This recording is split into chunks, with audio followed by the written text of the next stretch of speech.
What's the easiest choice you can make? Window instead of middle seat? Picking a vendor who sends a great gift basket? Outsourcing business tasks you hate? What about selling with Shopify?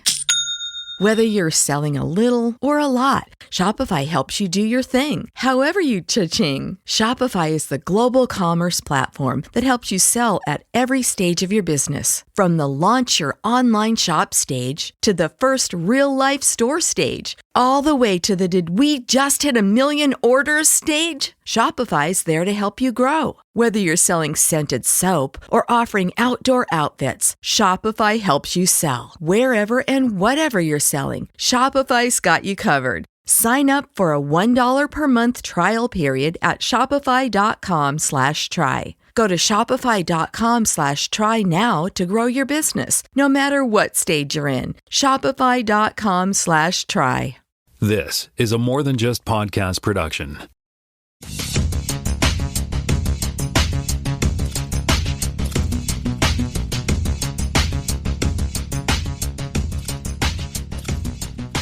Talking Podcast, Season 6, Episode 54. My name is Timothy. 54? How many weeks are there in a year? Are you suggesting we need to start a new season soon? I don't know. Welcome to Season 6, Episode 54. Who needs timelines, right? My name is Tim Mitra. I am in Toronto, Ontario. I am joined by Jonathan Kuline in the Mississauga timeline. Hello there, kids. And we, once again, from the Sacred Timeline, over there in Seattle, Washington, we have Jaime Lopez Jr. How's it going? It's going well. Now that we've got the time, number of weeks, number of months in a year. But what is this? It doesn't matter. And we got the band back together. That's the most important part. Yeah, it's still 2020. It's just one big blur since 2020. Alrighty. I just have one quick fact check from last week. I'm sure I do have other ones, but this is the only one I remembered to look up, was that I was having a glitch with my Apple TV, and when I turned on the Time Bandits to watch the next two episodes, and it was stuck on the scene we were talking about at the end of, or in last week's episode. Last week, doesn't matter. It's all relative, right? Cherub Spice was the drink that was offered to the Almighty by his angel minions. Oh yes, Cherub Spice. That's right. Cherub Spice, and it was interesting because and having watched it again, they were all wearing they were wearing like sweatshirts that were white with cloud patterns in blue on them, so they look like clouds. And then they were wearing a sash, and the sash had also cloud patterns. And the only one that was different was the Almighty. He had sort of a what is it called? Like a boatman's jersey or boatman's jacket, like a blazer from he used to use in what do you call it, regatta racing? Yeah, so, yeah. Very what is it called? Public school kind of attire. Anyhow, but so we're going to talk about a few things this week. We're going to obviously Jonathan and I were talking last week that it was Comic-Con. I guess it's over now. And so we got a bunch of things that came out of that. He and I were both looking at stuff online, and then I stumbled across the trailer for Strange New Worlds, or I called it Stranger New Worlds. Quick little hit there. I don't know if do we want to talk about these trailers that we saw? Or is it cool to do that, or do people have spoilers on trailers? They were pretty. I mean, they didn't ruin any seasons for any of the stuff they shared. Yeah, so they get the polyjuice? You know, the stuff that polyjuice potion, yeah. Polyjuice potion, yeah, they use that. So the doctor uses that on them to turn them. I guess I wasn't sure what they were trying to do, because she said that how they cured Spock when he became a human. Yeah. She used this potion, and so they were using it to disguise themselves, which is, again, here I go with the tropes again. Another trope where they make the humanoids look like Vulcans or Romulans, as they did with Captain Kirk in the, what was it called? It had a famous name. It's the one where they steal the cloaking device. Yeah. And Spock has to pretend to want to join the let's just call her Captain Kamala, because I can't remember her name. So it's really interesting. Sort of, it's a good few minute long clip of the show, so it's not like they held back, so it looks pretty interesting. Typical, tongue firmly planted in cheek kind of way that Strange New Worlds does things. By the way, I'm wearing my Strange New Worlds t-shirt on today, just happened to be that way. And They also had a trailer for Lower Decks for the new season, because the finale, the final season. And what I do remember from it was that Mariner suddenly realizes that, there's that this is the last go round, or last mission, or last season. She's lamenting that, and of course Boimler's boimling. Boimling, that is a good verb for the act of boimlering. Yes, and I guess I wonder what what's his name now, the actor? Quaid, Jack Quaid. And Jack Quaid, yeah. What's he going to do next? Well, something else can come up. And of course, there is sort of the what? Somebody's Siri just responded to us. Anyway, somebody's Siri. You mean your Siri? Because yeah, my Siris over here are like glowing and talking to me. Mm-hmm, mm-hmm. Apparently, unspecified series. I think she's done. I'm not sure. Okay, all right. Siri was having a moment. Just wanted to let her to finish what she was saying, even though I can't hear her with the headphones on. But I did want to point out another trope that comes into Lower Decks is the famous Tasha Yar type incident. That's all I'm going to say. Yeah. Right. I'm just going to leave it right there. And it's it fits in really well with the Lower Decks theme, the theme of the last 5 seasons, particularly around the main characters. Yep. That's all I'm going to say. And their pursuit of happiness is whatever. And then we also got to see a pretty lengthy or sort of revealing trailer for Section 31, which is the movie we've been waiting for from Michelle Yeoh, the Empress Giorgio. Yep. She has joined Section 31, and now that she's come over into whatever timeline, the Sacred Lopez timeline, I guess. She, so it's kind of talking about showing how she fits in with that, and a few other people that are going to be in it too. So it was an interesting little trailer, but I didn't realize it was going to be a movie. So I guess we're going to the theater to see that one, right? No, it's a Paramount Plus exclusive movie.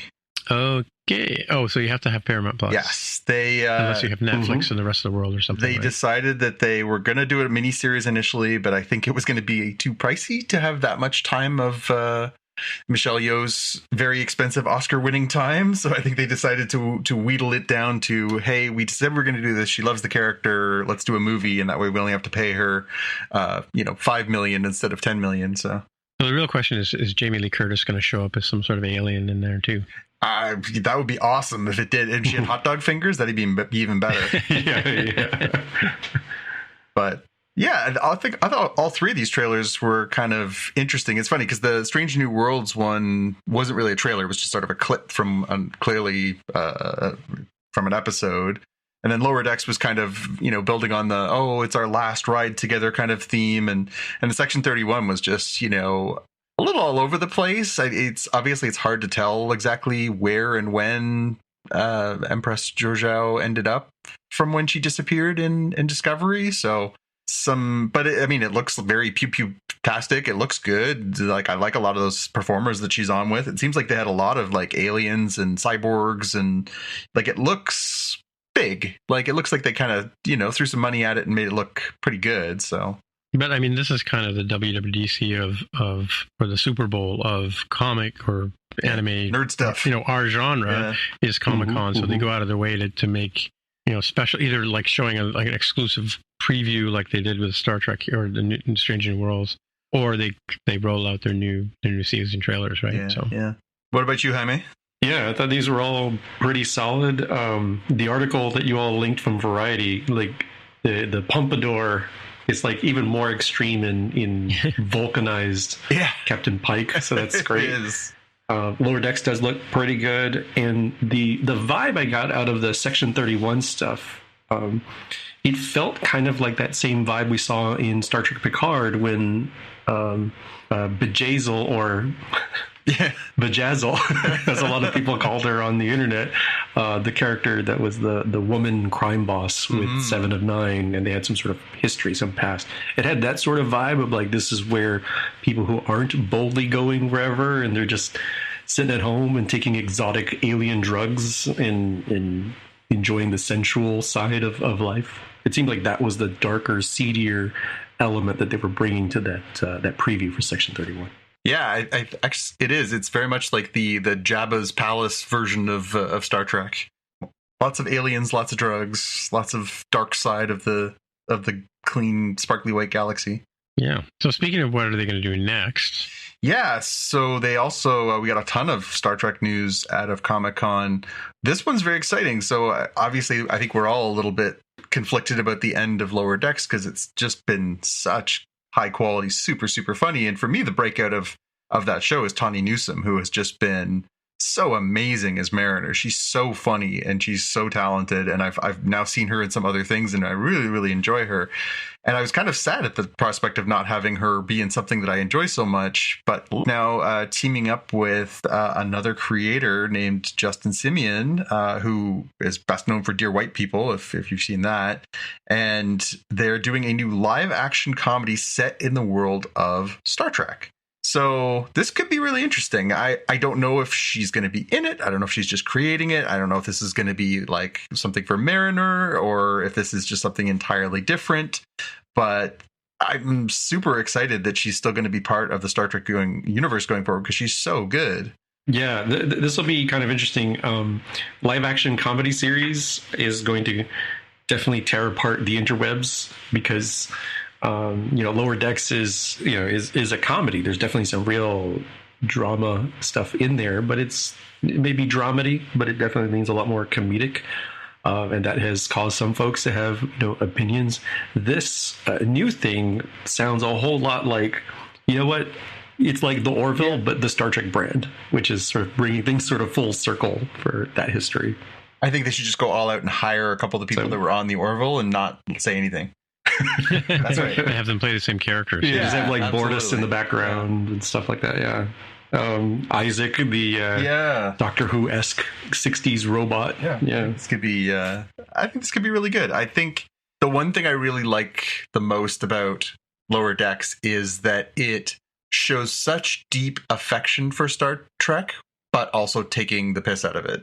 And they strike such a great balance. And Tawny as Mariner is such a huge part of that. And if they can capture that vibe in a live action series, this will be a home run. Like I really, really, I'm very, very sad about Lower Decks. It's my favorite Star Trek series right now. I mean, I love Strange New Worlds, but Lower Decks is just so consistently funny and earnest. And I've fallen so hard in love with it. I'm really sad that it's coming to an end this year, but knowing that there's more fun, light side of Star Trek coming it's at least that's something.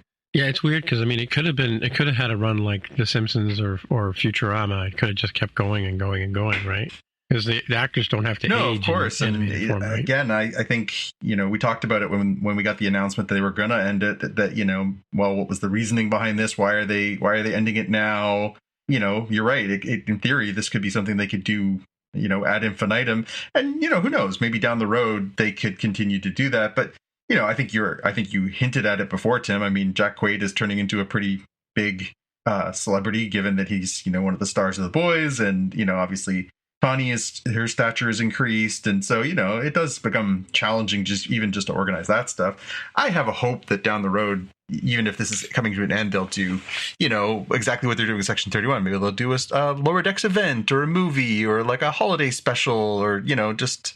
You're right. If they can get the band back together, they don't have to do, 10 episodes each time. They can do, a one-off or something fun. But I hope we haven't seen the last of the Cerritos at the end of this. On the other announcements on the Star Trek side, so we knew we were getting the Starfleet Academy series, and the Starfleet Academy series is set in the same timeline as Discovery. We knew a little bit about what we were going to get. We saw already that we were going to get Paul Giamatti was going to be the bad guy, and Holly Hunter is going to be one of the main characters. So we're really excited about that. But the announcement we got at Comic-Con was just confirmation of a couple of things we knew and a couple of things we didn't. So we knew Mary Wiseman was going to come back because she'd already taken a role on the Discovery TV show as working with the Starfleet Academy. But we also found out that we're going to get some other familiar faces from that timeline. We're going to get Tig Notaro is going to be reprising her role from Discovery. And I think we're all grateful for that because she's so good as Jet Reno. And Odette Fair is going to come back as the Admiral. So that's exciting as well. And we also found out that we're going to get Robert Picardo as the Doctor. It's going to be an iteration of the Doctor in this series too. So not only are we getting a little bit of the Discovery era people, but yeah, we're going back to Voyager now. So, and obviously this ties into, and Jaime, you've seen it, we haven't, but the Prodigy stuff that just happened too. So, yeah, this is all really interesting news too. Like, this series seems like it's coming together.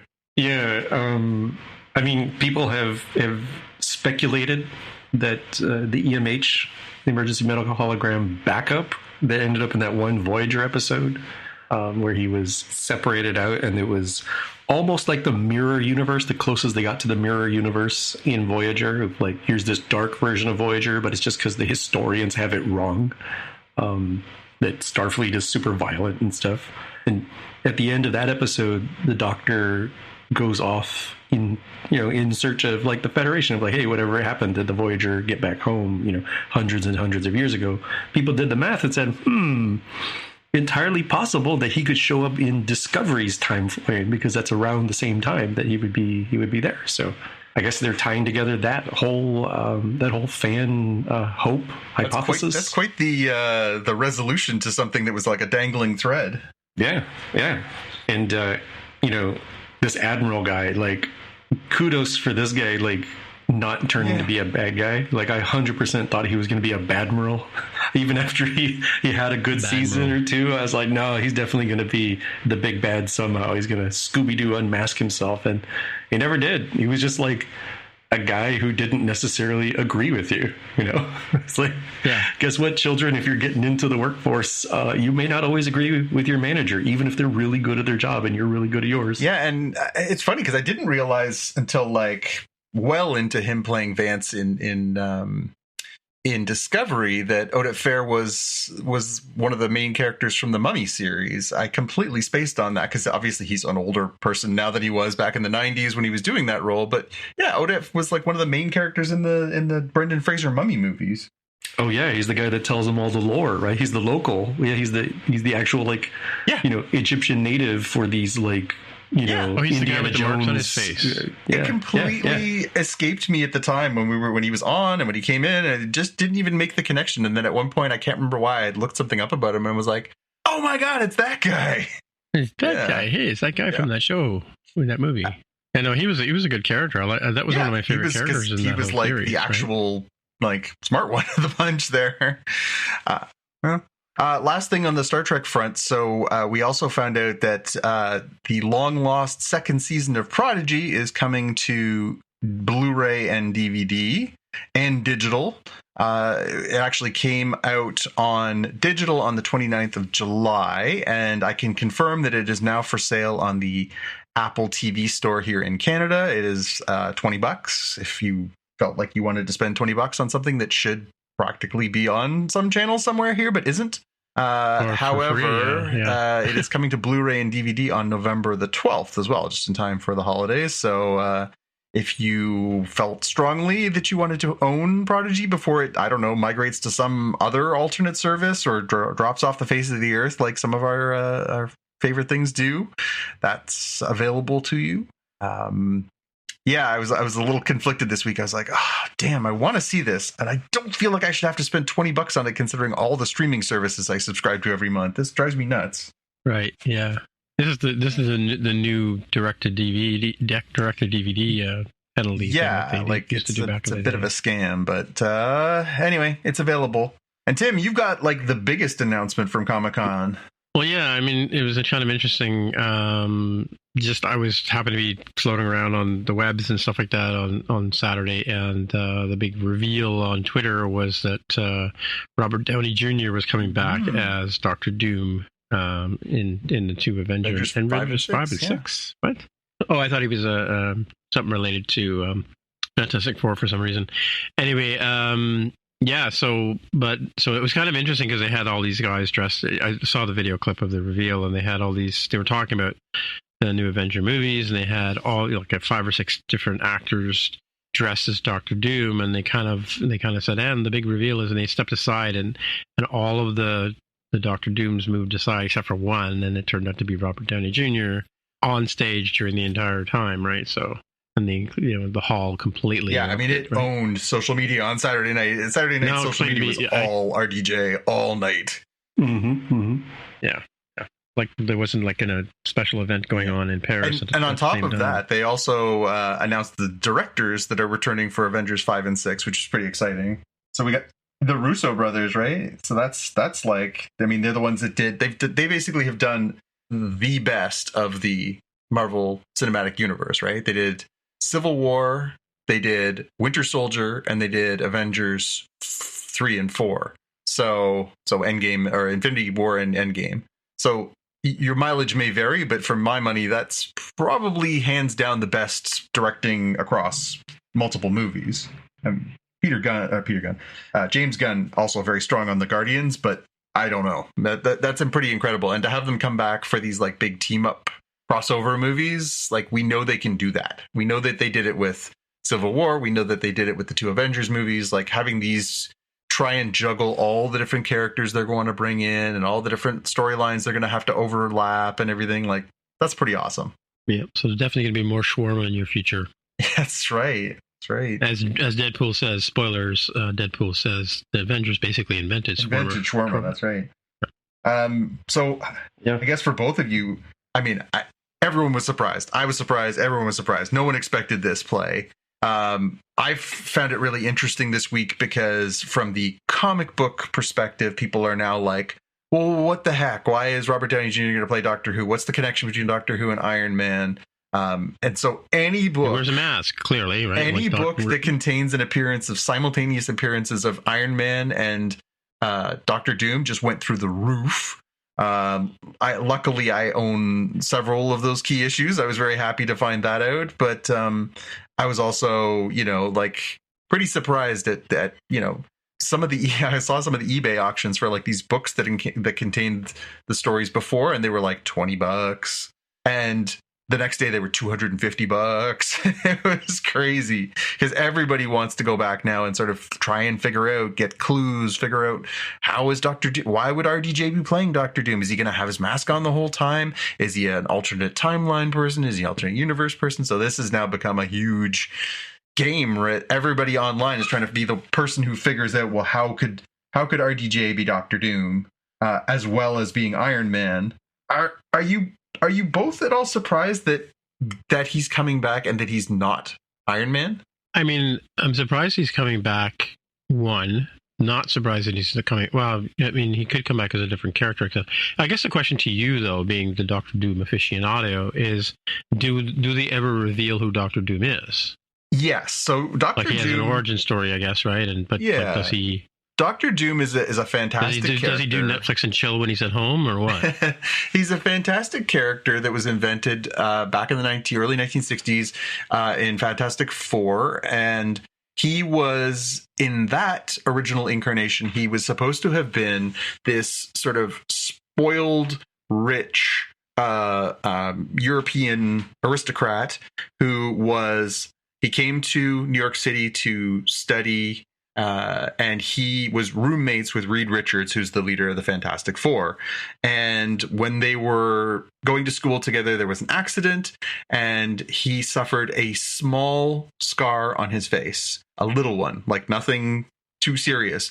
But because he was such a lunatic, he decided that he had to cover his face because no one should be able to see this horrible scar that ruined his beautiful face. And so that's why he put on the mask initially. Later on, there was a whole bunch of different storylines that overlapped where his face became disfigured. And then, he, like in all comic books that have existed for 60 years, he's lived, he's died, he's come back, he's done all these different things. But a really rich character, really, really important to Marvel Comics history, been a big bad in a lot of different ways, was almost the star of the original 1980s Secret Wars crossover that brought together all of these different heroic and villainous characters in this sort of battle world where they had to sort of battle for supremacy. He was the one who had the big brain. He was the one playing the long game and thinking about stuff, and he almost sort of won the whole thing by himself. He's a great character, and the idea of RDJ playing that character is super, super exciting. The whole having Doctor Doom and Iron Man thing came from a story about 8 or 9 years ago. At one point, Tony Stark Iron Man becomes incapacitated as part of Civil War Part 2. Yes, there is a Civil War Part 2 in the comics. And so while he is incapacitated, Victor Von Doom takes up the mantle of Iron Man and becomes Iron Man. And so there's a series that basically covers what it would be like if Dr. Doom was Iron Man. But here we're looking at Iron Man being Dr. Doom. So I have to think that this is going to be one of those like alternate universe, he comes into our universe and people are like, oh my God, it's Tony. And he's like, I'm not Tony, I'm Victor Von Doom. So it'll be interesting to see how they bring it in. But I mean, But I'll take his cash. Thanks. Yeah. Well, yeah. I mean, he's supposed to be, he's supposed to be in his world. He is the ruler of a small European principality called Latveria. And he basically, it's this like idyllic, beautiful place that he rules with an iron fist. The extra Dooms that they had out on stage would be sort of representations of what he calls Doombots, which are basically exact replicas of himself that are his peacekeepers / police / thugs. And yeah, there's been some terrific storylines over the years about just how do you deal with somebody who is basically, he's the ruler of a country, so he has a certain level of clout. And obviously, if you cross your boundaries, you end up in hot water. And so there's lots of... Wait a minute. Let's back up. Not all rulers of countries have clout. I mean, True. I mean, we're talking about statement. Like a country the size of like Liechtenstein or something here, Yeah, okay, yeah. Okay. Right. But yeah, it's he's an important character. I'm excited that they went for a big swing. Although I saw more than a few people online sort of saying, you could have just as easily gotten Tom Cruise, or you could have gotten, name Bradley Cooper, because obviously he's not playing the any of the Brat Pack for sure. Just somebody huge you could have found, Denzel Washington, somebody who you wouldn't expect to join the Marvel universe, like huge swing. You could have done that. Bringing RDJ in, obviously they have a story in mind. They're going to tell a story that makes sense as to why he looks like that. How, I'm not sure yet. I'm sure the internet will be filled with conspiracies until 2026 when we get the first of these movies. I'm sure we're going to get a taste of Doctor Doom in the Fantastic Four movie, which we'll talk about in a few minutes. And I think this could be huge. Speaking of huge, did you see how much money they're paying RDJ to do this? So he apparently is going to be getting somewhere well past $80 million to reprise his characters in the MCU. So he was making massive money. That's kind of why they killed him off, was because he had initially, when he signed for Iron Man, they basically paid him like not much, like $1 million, $1.5 million, like not much. And then when they realized they had something there and they wanted to sign him to a longer term contract, he was like, cool, I'll take points. So he basically got a cut of the profits for every subsequent Marvel movie that he appeared in. And he made enough to be a billionaire out of that. And then, so like when a movie like Avengers Endgame makes $200 billion or $2 billion, he ends up making like $200 million profit out of that.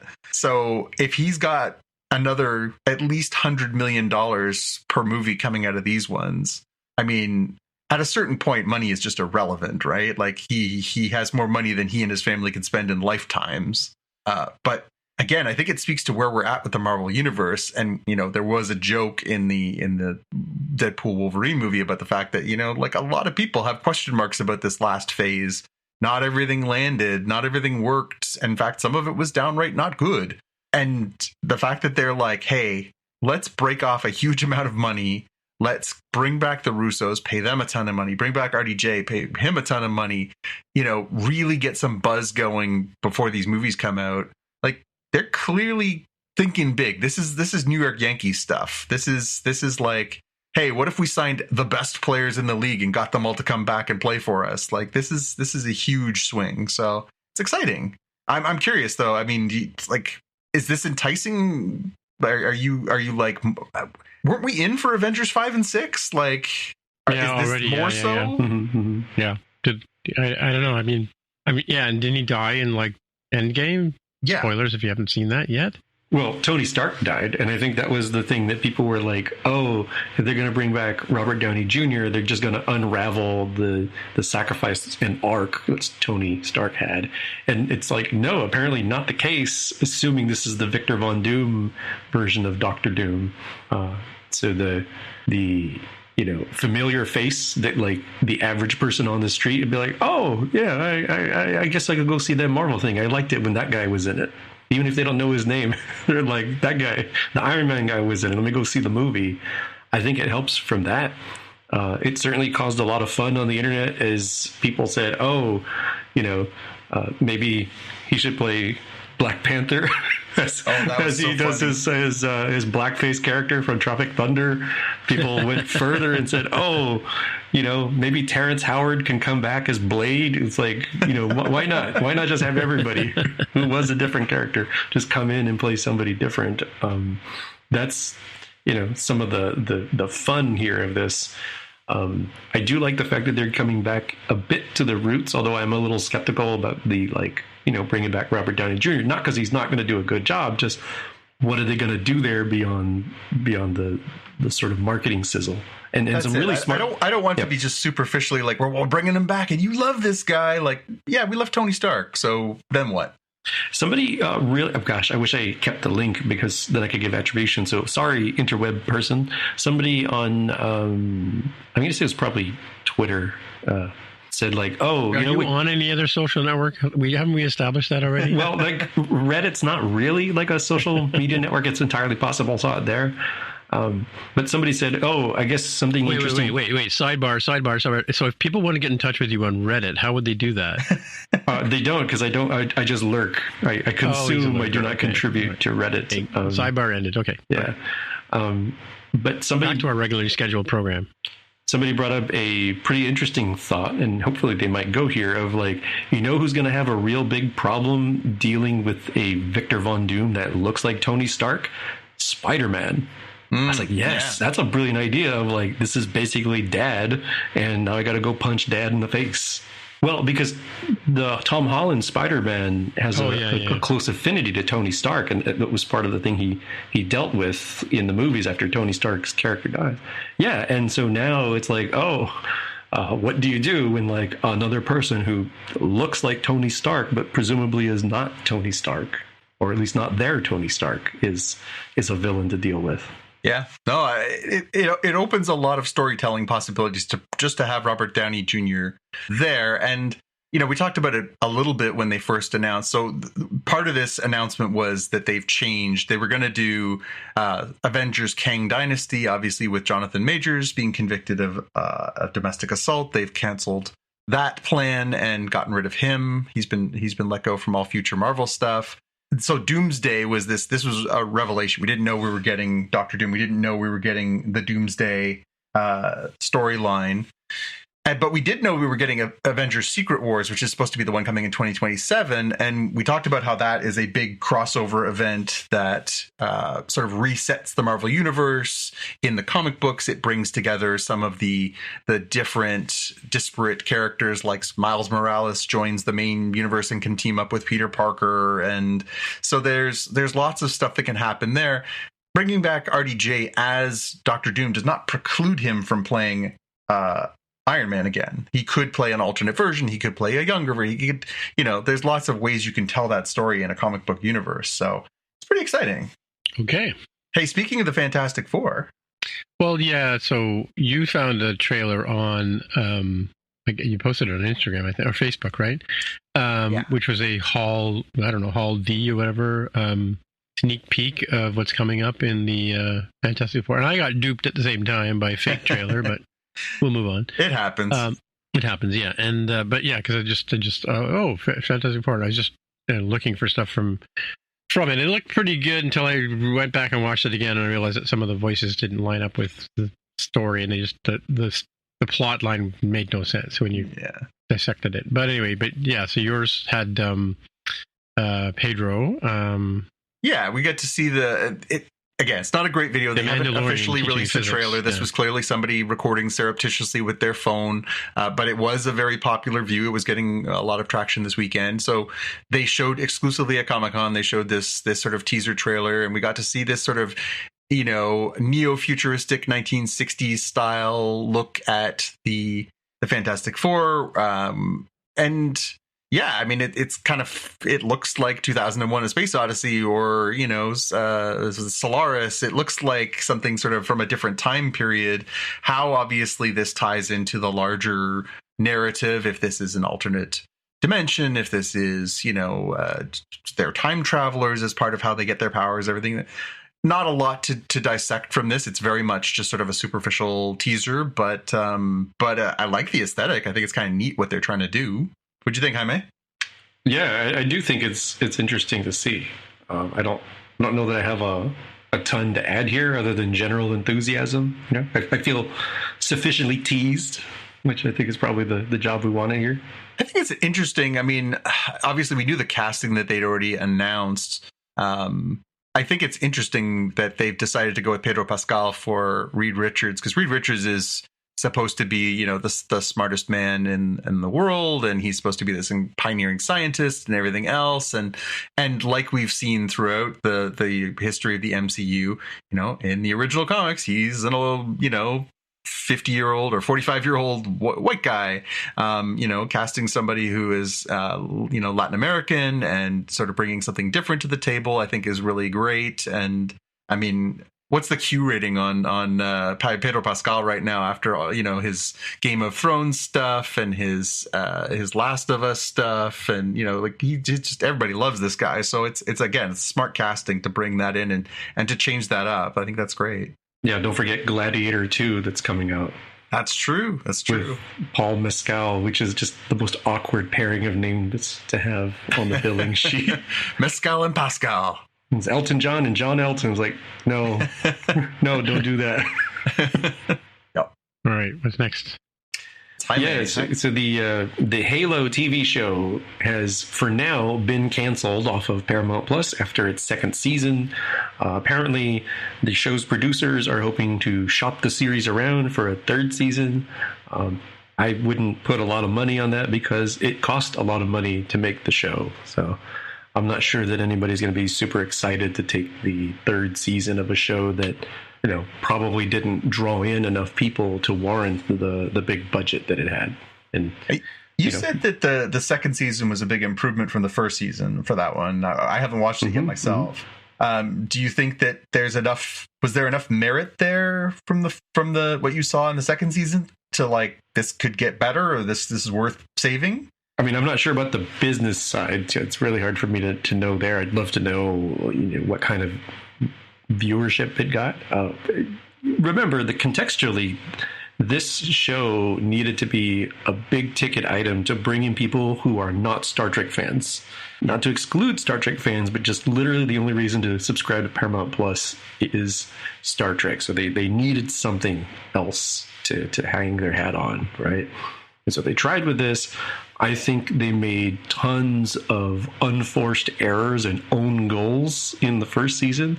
They learned from the backlash, and kudos to them. I stand by my belief that the second season is dramatically better. It still has some of the problems. I think they didn't want to completely whiplash away. So I could project that if you solve more of the problems in the third season, it feels like a gradient instead of a whiplash. But I'm not sure that you can really undo some of the first season's bad choices. Like, look, people want to hang around Master Chief, not some of the other secondary characters. And when you're the guy who signs up to be Master Chief, you got to keep the helmet on, dude. The Mandalorian already proved you do not have to take off that helmet, except for dramatic effect, right? You can do it at the end there, sure, but like you have another guy who's in bazillions of shows and movies and stuff, and he's okay not showing his face. Like, just suck it up and not show your face. Well, and he loves it because he doesn't have to show up for work. He just has somebody wear the costume for him. Yeah, I don't know. I wavered when you you endorsed season 2. I was like, well, maybe, but obviously it's it's so hard to get behind some of these series sometimes when they just pull the plug so quickly, and especially as you say, if it's something they're spending a lot of money on, like how long a leash do you give these things, especially when you're Paramount, not deep pocketed Apple or whatever. Well, yeah, I think it's probably better to just, like, if anybody gets the IP, just restart it and just do the things that people wanted to see. You get to see, what did people like, what did they not like from the Paramount Plus version, and then adjust accordingly. Yeah. Meanwhile, back at Comic-Con, we got news of another Boys spinoff.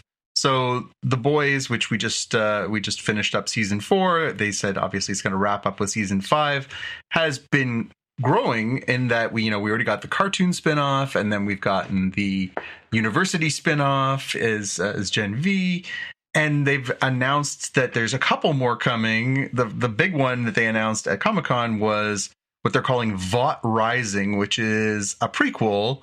And it's set a number of years before the events of The Boys. And it's focused on 2 characters we've already met. So it's focused on the character of Soldier Boy, which is the character played by Jensen Ackles, who most famously from Supernatural. And it's focused on Aya Cash's character, Stormfront, who was the long-lived Nazi character from the 1950s, who was still, young and youthful because of the formula that she had taken. I am intrigued because both of them were really good. I really enjoyed Aya Cash as Stormfront in the second season of The Boys. I thought she was great. And Jensen Ackles, I didn't love everything about his portrayal of Soldier Boy for season 3, but he's definitely enough. He's likable enough, having seen just a bit of Supernatural. He's charming enough to pull off being a lead in this as opposed to just the foil, which he was. But it's also kind of prequels are always a little bit dicey, especially when you're focusing on the bad. Like this is a prequel about the rise of Vought and how they became so powerful in creating superheroes and stuff like that. And it's focused around 2 characters who we know are awful, terrible people who've done awful, terrible things. So that's a little bit weird. But I don't know. I so far, I've enjoyed every part of it. I enjoyed the Gen V. I enjoyed Diabolical, the animated series. They're apparently working on something called The Boys Mexico. I think that's a working title. At least I really pray to God that's the working title. So it seems like The Boys, even though we're getting a final season in a couple of years now, it sounds like they're going strong and they're going to keep this universe rolling anyway. So it's good. I don't know. I think The Boys Mexico, and then you just put a sombrero or something on the logo. Like, you're definitely going to get backlash. I'm not saying you're not going to, but especially after this season, like, just steer into it. Like, if people don't understand the kind of satire and parody that goes into this show, like, you're not going to get it anyway. So just steer into it. Yeah, you can also do the boys late shift for the soups that work the night shift, right? Oh, I mean the possibilities are endless. Mm-hmm. Yeah, and CSI, the boys, that every genre you just keep dipping in there. Yep. The other thing we got at Comic-Con was a Doctor Who spinoff. Mm-hmm. So they're doing a 5-part series about UNIT, the sort of paramilitary governmental organization that Doctor Who, in several incarnations over the past number of years, has worked with. And they're calling it The War Between the Land and the Sea. And it is going to revive the Sea Devils, who are an old Doctor Who enemy from the 1970s. But they were also in the Whittaker series. Right. So I'm not sure how I feel about this one. I can't say I'm like super excited. I did not watch what was the name of the spinoff that they did in the mid 2000s? Yeah, with that guy. With that guy with that thing, that guy with that thing? Yeah, I knew what it was before you started talking. That's always the way. Well, Captain Jack. Captain Jack, that's right. Yeah. Yeah, they did another spin-off series there. But it's not the first time. I mean, they've also done in the past smaller like movie-ish versions of Doctor Who. That's where Peter Cushing played the Doctor once, like in a Against the Dalek, but it was a movie, not part of the TV series, right? Right. So it's kind of a tradition for them to do this kind. It's like the Christmas specials, which are kind of a light version of that. I mean, the last thing we had at the initial Disney run of 4 episodes was very similar to what they used to do back in the day, right? So we're bringing back David Tennant and transferring over to Chuti, right? But this is the stuff that sort of makes you question, like, is there enough there outside of Doctor Who being in a Doctor Who for you to care about Doctor Who? I think it depends on where you're coming from. I think if you're coming from the TV world that is the BBC or the British, side of things, I'm sure there is, right? Yeah. Because I mean, like, on my other show, I sometimes interview international developers, and I originally asked them, which are you, Star Wars or Star Trek, kind of just to sort of see where they are, and a couple of them said, well, actually, I'm Doctor Who, right? So I think it's a matter of perspective. I think Doctor Who is definitely a show that's built out of the UK, right? Mm-hmm. So I guess the question would be to ask somebody who's a native to that, and which the three of us are not, right? Yeah. Well, maybe there is enough there. Jaime, you're our newest Who watcher. Have you, in what you've seen of UNIT, developed any kind of affinity for it, that you feel like there's something you'd like to see more of that? It's kind of a strange spin-off idea, but, we haven't really had anything fill in the hole left by the X-Files. So in my head, I'm like, this is basically Doctor Who X-Files. There was a show on regular people television called Debris, is what I think it was, where like space alien stuff exploded, like an alien ship or something exploded in the atmosphere, several years ago or decades ago possibly, and the debris, the sort of so-called debris, was like falling onto the Earth, and so you have essentially Mulder and Scully characters going and investigating. Hey, over here in New Mexico, there's like this weird portal. Oh, over here in Hawaii, there's this kid that can do weird stuff. So it was basically like a framing story for something like the X-Files. So this I'm mentally mapping to the X-Files, perhaps incorrectly. So it seems interesting enough. I don't know that it needs to be Doctor Who branding, but hey, if you've already got the money, just slap it on there on Disney Plus and be like, did you watch Doctor Who and like it? Great. Watch this other thing. And maybe they can draw people to it. Yeah, maybe. Tim, you found it. Torchwood, yes. Torchwood, yes, that's the one.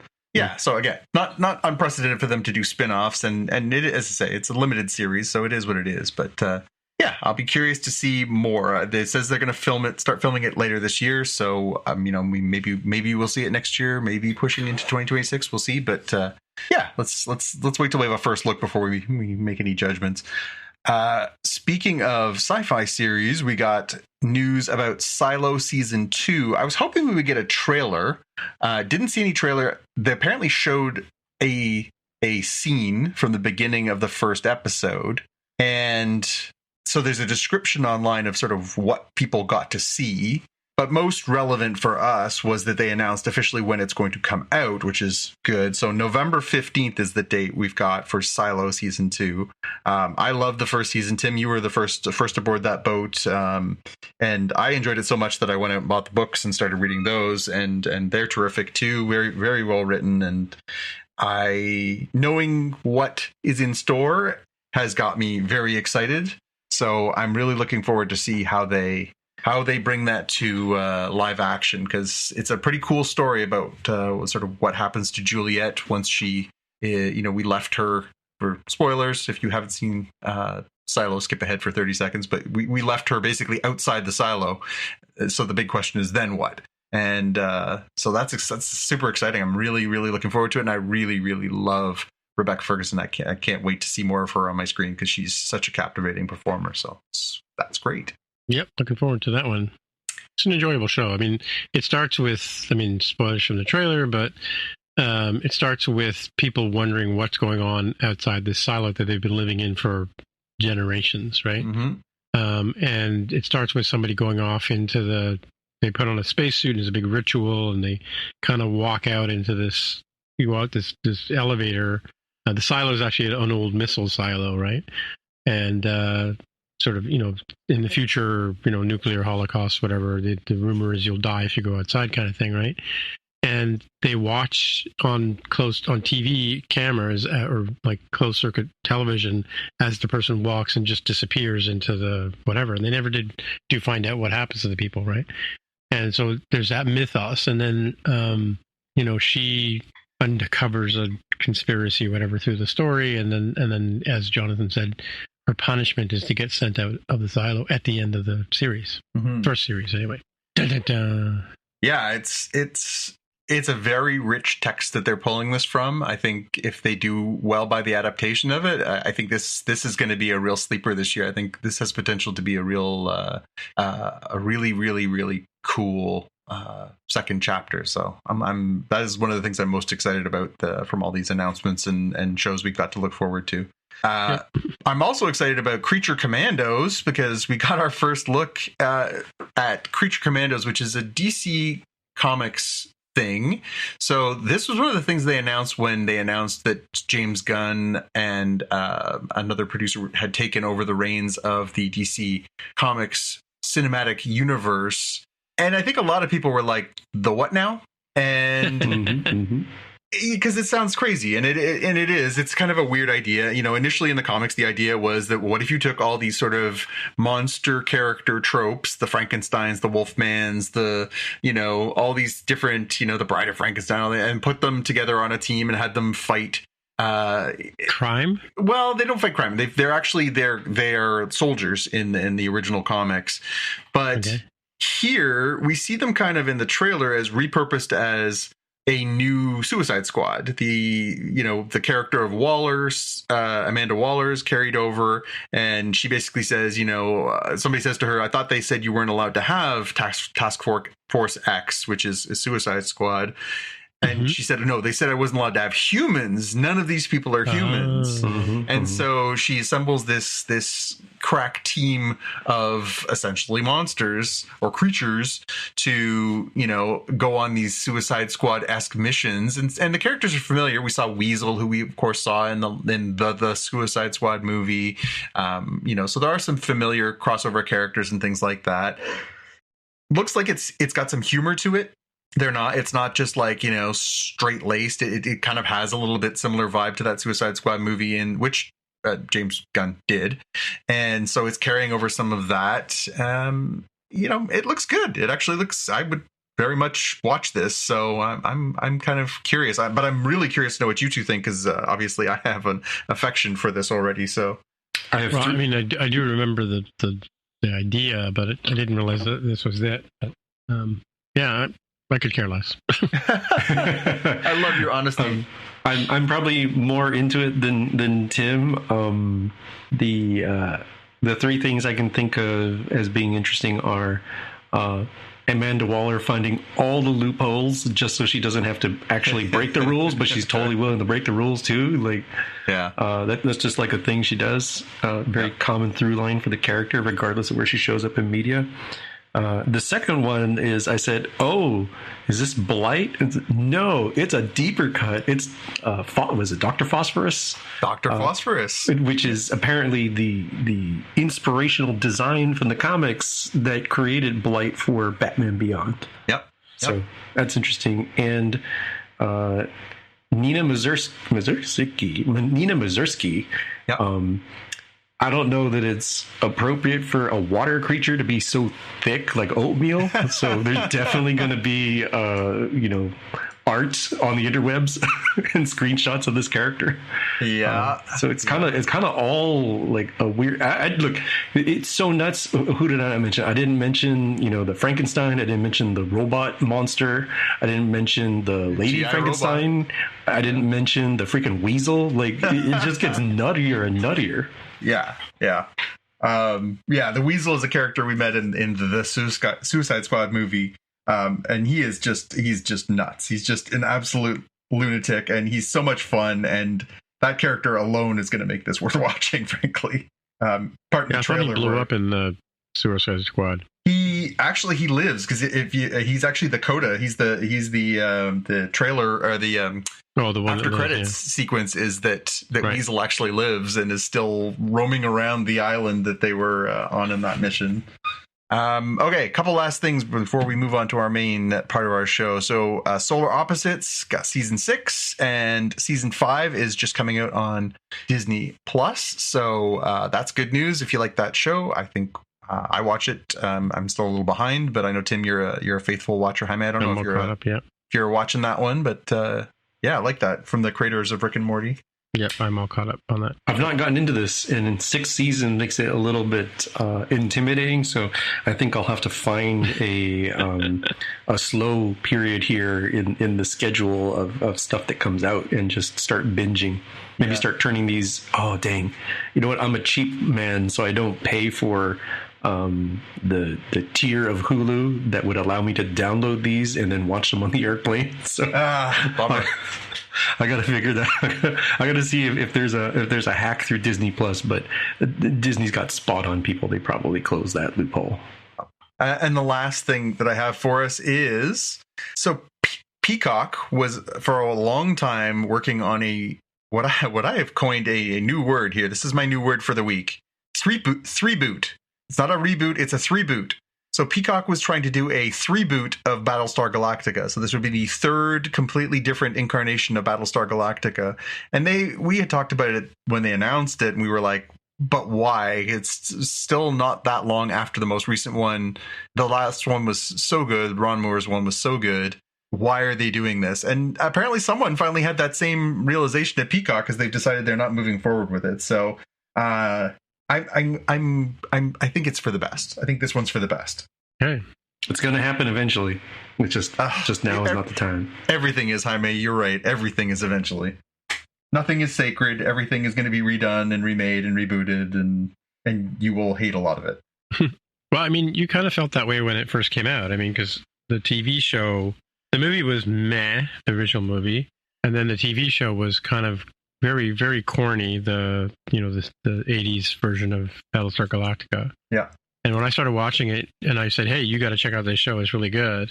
Because I just flipped it on a lark, right, and fell in love with it right away. I think I don't know if I saw the very first. I did see the very first episode. Yeah, I remember you sent me a message like right away, and we're like, "You got to watch this." And I was like, "Battlestar Galactica, really? Are you crazy?" Yeah. But you were right. It's amazing. Yeah, it's amazing. I mean, the Cylons in the TV show were hokey, right? They were, and that's the thing, is like my memory of it was like, oh, it's like Buck Rogers. It's very cheap, TV sci-fi. It was basically American Doctor Who.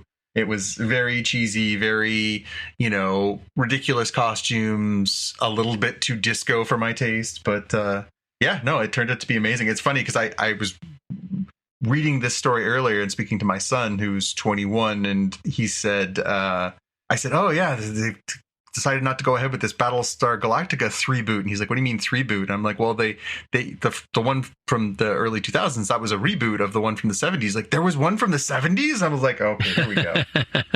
Yeah, he's a completionist. You told him there's only one Highlander movie, though, right?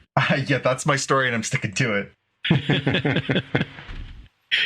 All right. Did you explain to him about the Highlander, Scottish Highlander with the French accent and the Spaniard with the Scottish accent? Yeah, no, we haven't had to get into that one yet, but I'm looking forward to that. It's a conversation every man looks forward to having with his son, trying to explain why Sean Connery's playing a Spaniard. Mm-hmm. The Spaniard. The Spaniard, that's right. True. All right, let's move on to our main part of the show where we talk about things that are not related to Comic-Con. Well, I guess they kind of are. But this week we're going to be covering off House of the Dragon, and a little while later we'll get into Time Bandits, and then we'll get to find out what Jaime thoughts were on the last 2 weeks that he missed with us here in the show. It was 2 weeks, right? Yep. Yeah. I missed a couple of weeks, yeah, so the end of The Acolyte and The Boys. Yeah. All right, so we'll get Jaime's sort of hot take on those.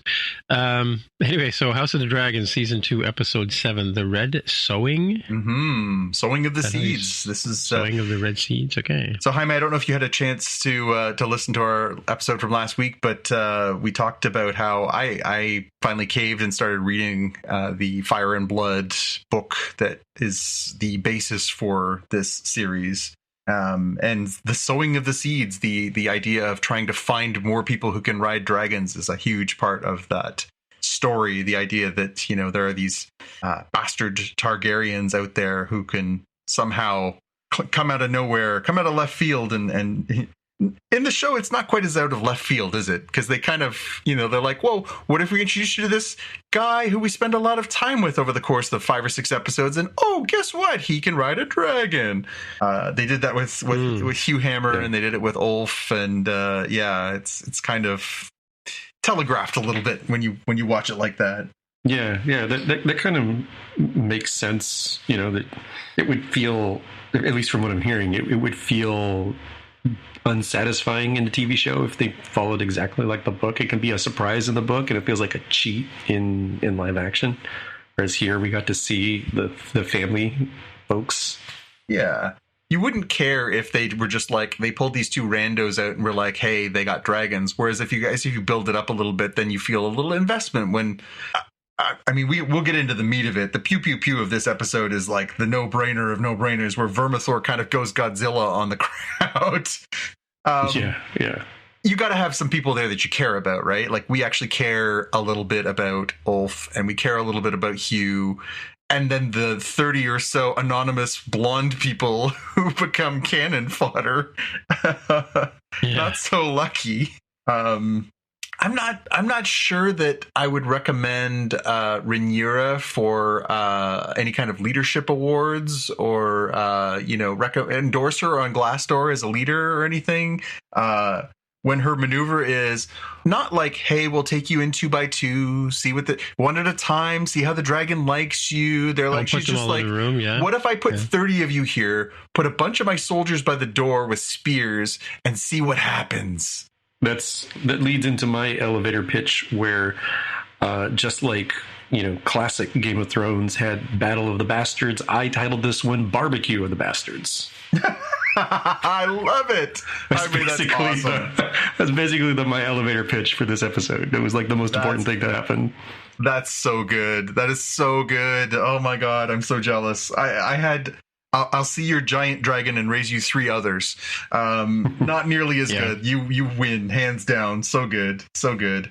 I like Rancor barbecue myself. Oh, it's so good. Like, so the idea, I got to digress into this for a second. The idea in Rhaenyra's head was, well, someone out of this group is going to rise to the occasion. Like, did she think that the first few people were going to get barbecue, but someone was going to jump on? Like, I'm completely at a loss. I don't know that she necessarily thought that. I thought that like she sort of called the dragon and then let them individually go up and try and raise their hand, right, kind of thing. One of my favorite podcasts is the one that's it's called House of R, and they do these really deep dives. They are like way into the lore of House of the Dragon and Game of Thrones, and they spend hours breaking down these episodes, and they're very passionate. They're very good at what they do. I listened to a little bit of this week's episode last night. I didn't get very far, but one point that they said that didn't occur to me that is the smartest thing I heard was, she couldn't have taught them one word of Valyrian, not one word, like settle down or hold your fire or stop. Who's a good boy? Or don't eat me, like nothing. She couldn't have taught them, like just something. Yeah, drop it. Like, come on. Yeah. Nice dragon. Yeah. But it's funny because some of the memes that came out of this episode, obviously the big sort of action sequence and the big moment of it is, oh my God, now we have 3 new dragon riders. But the memes that came out of it was actually there's 4 dragon riders, because in the middle of this episode, we kind of get Daemon and Lord Oscar Tully, the new Lord of the Riverlands, kind of gets to ride Daemon for a while. He takes him to the woodshed a little bit. Oh, as a little kid, yeah. It's funny because we've seen Daemon just being Daemon all over the Riverlands and making a mess of everything.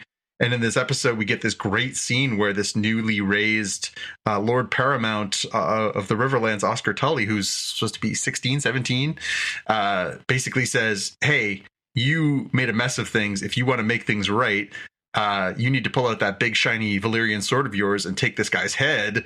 And he kind of takes him to school for a little bit first, and it's a pretty awesome scene. Yeah, it was a masterful, using the politics, right? He said, look, man, I straight up don't like this guy. I don't like Daemon.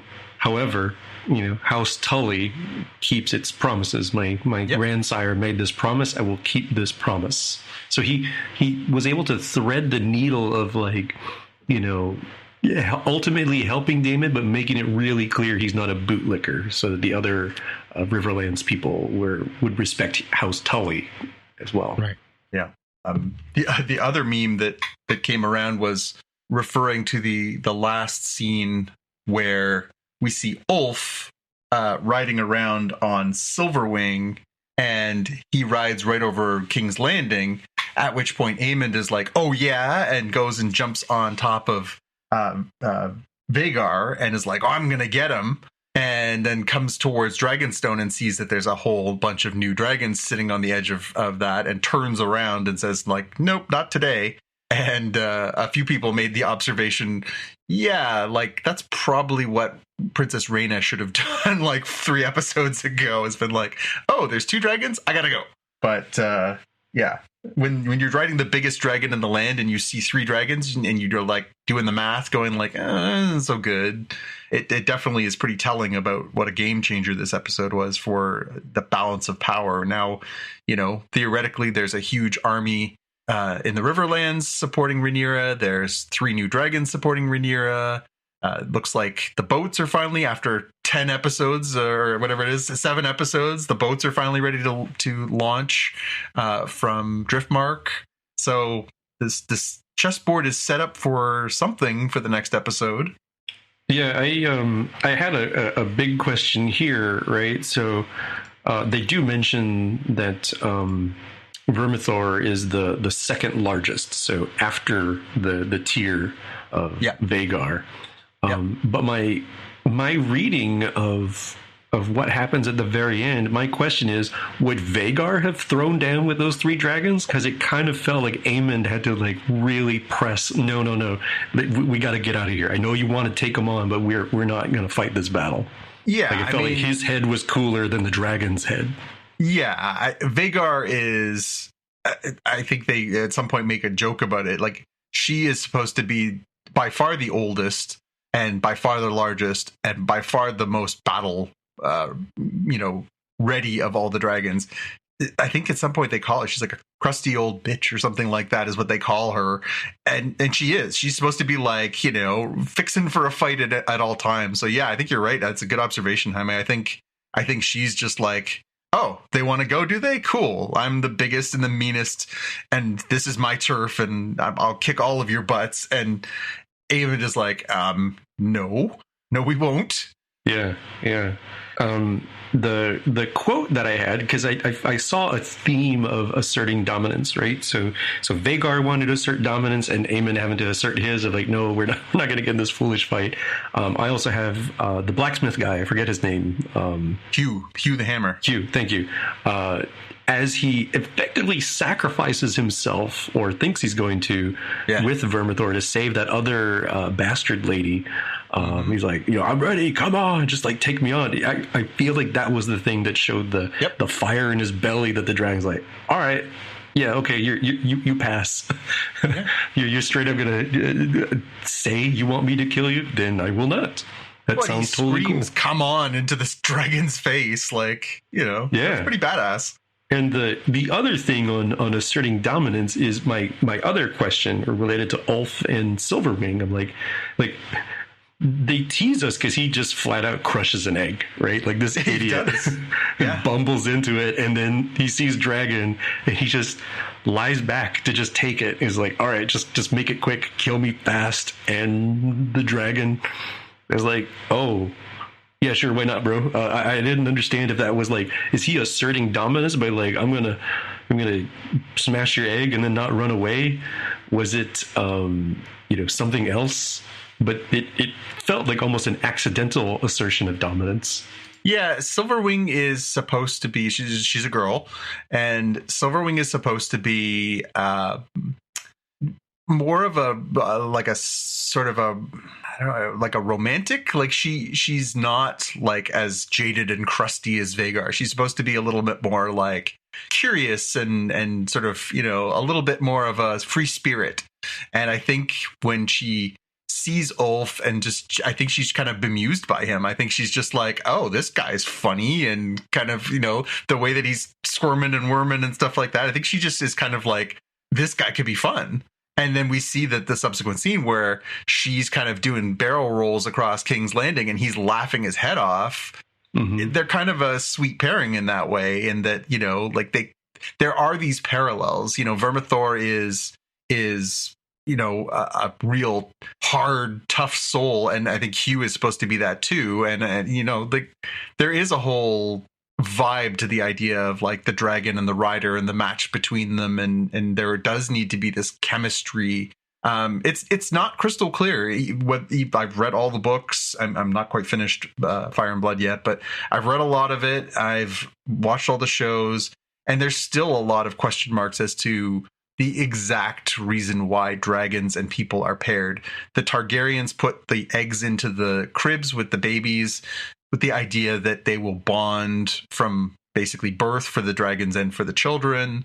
And that has paid off in a lot of different circumstances, but not always. Some of the dragons don't bond with the kids, or they don't live, and then the kids have to go claim other dragons. And so, I mean, there was a great other part we haven't talked about in this episode where, you know, Jace goes to Rhaenyra and basically says, you realize by bringing all these people here and having them line up to pick up dragons, if they do, you basically have pulled my pants down in front of the entire kingdom.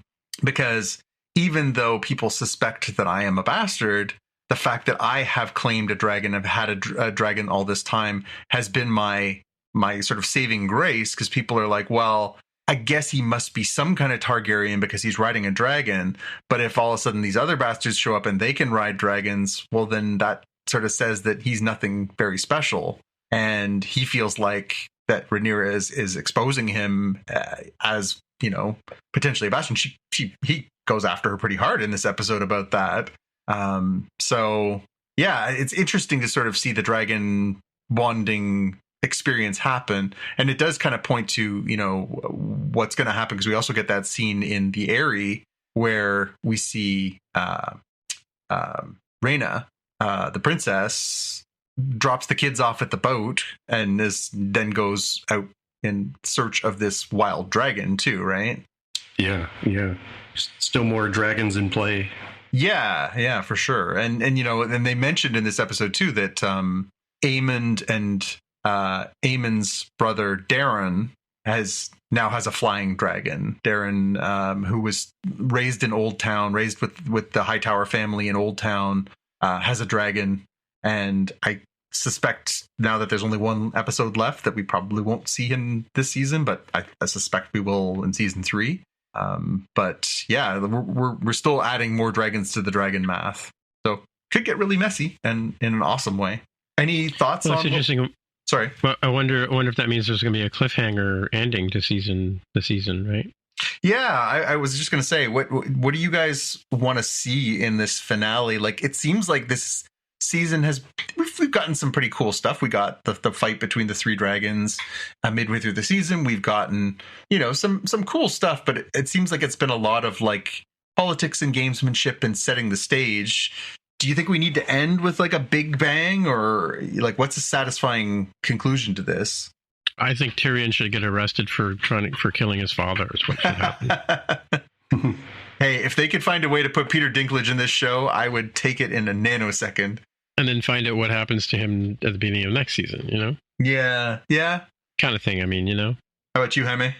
Yeah, I think since we know there's not going to be an ultimate hold my beer moment, so there's definitely, you know, plenty to go in season 3. I think a good cliffhanger is, you know, something that changes the tide of the battle back the other way. You know, we've been seeing it sort of, you know, flip-flop of which side has the advantage, and seeing it, you know, flip one more way would be kind of cool, I think. Yeah. Get you excited for more next season. Yeah. I'll be happy if my only thing I would like from the last episode is for Damon not to have any more weird dreams about his family. That would I'm so over that part of the story. It was interesting for a bit where, like he was kind of dealing with some of his stuff, his relationship with Rhaenyra, his relationship with his brother, unfortunately his relationship with his mother.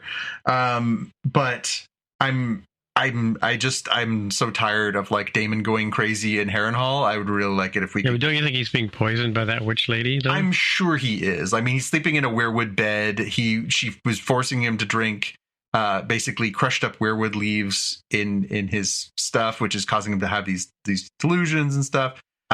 Yes, absolutely, he's being manipulated, but I don't care anymore. And I just think Matt Smith's so good, the character's so good, and he's just kind of been having weird dreams and kind of questioning himself. And I get that he needs to have this because he needs to figure himself out so that he can hopefully get over all this and move on. But I feel like we're there. Can we just move on now? Is this it? Now he's got an army now, and the Riverlands is united behind him, so he kind of did what he was supposed to do. The question is now, is he doing it for himself or is he doing it for Rhaenyra? And are we going to see that? Well, that one dude is still coming to find out what's going on with him. Like Rhaenyra sent somebody to come and check on him, right? Yeah, Rhaenyra dispatched one of her counselors to go and check in on him, and then we didn't touch on it this episode, but last week we got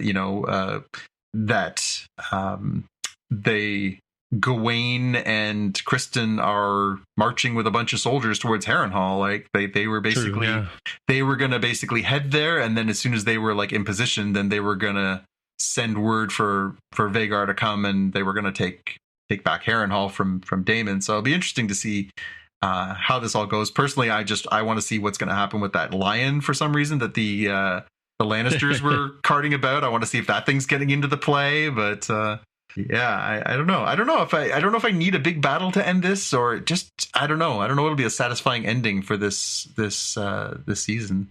Yeah, well, we'll have to see. What's the easiest choice you can make? Window instead of middle seat? Picking a vendor who sends a great gift basket? Outsourcing business tasks you hate? What about selling with Shopify?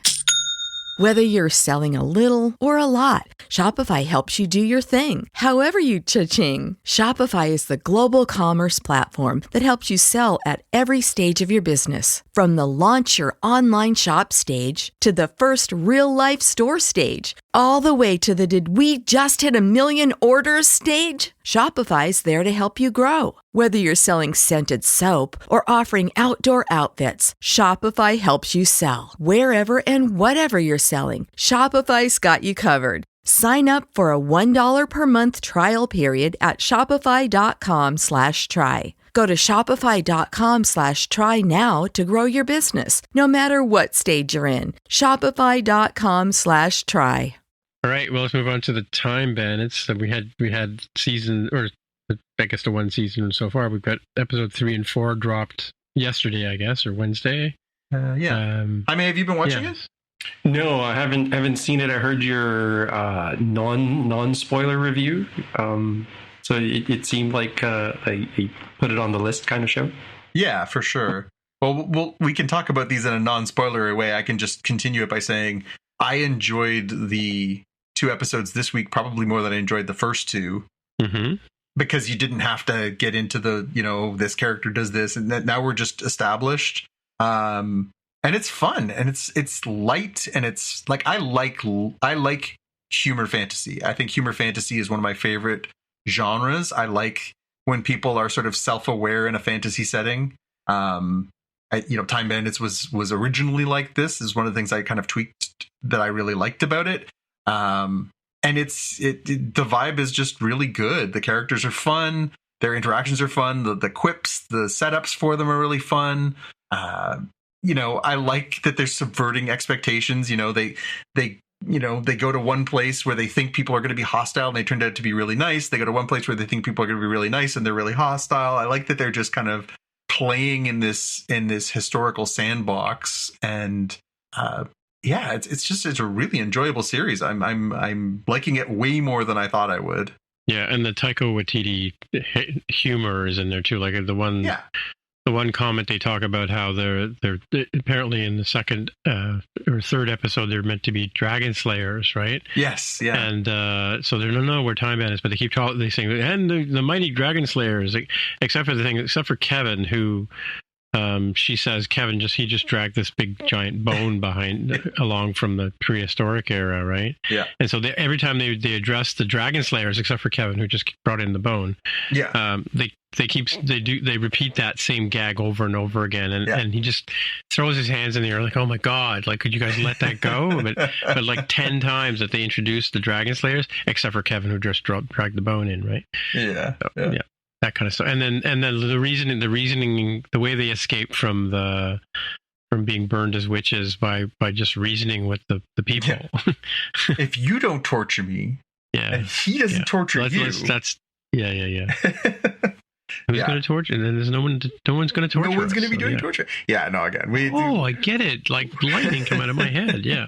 No, it's fun. It's in a world where we get these high fantasies, these the House of the Dragons, and these very the Lord of the Rings, Rings of Power, these things that are very epic, and they're incredible for what they are. But I really, in the same way, I think we all kind of enjoyed that last Dungeons and Dragons movie that had this same kind of, a little bit of tongue in cheek, a little self-awareness to it. It's a very refreshing, easy watch. It's not complicated. You laugh, you roll a tear. It's really good. I'm enjoying it. I am curious to see what they do with this, because theoretically Time Bandits so far it's going its own direction, but it's essentially the same story as the movie, where a bunch of people travel through time. They got this kid along.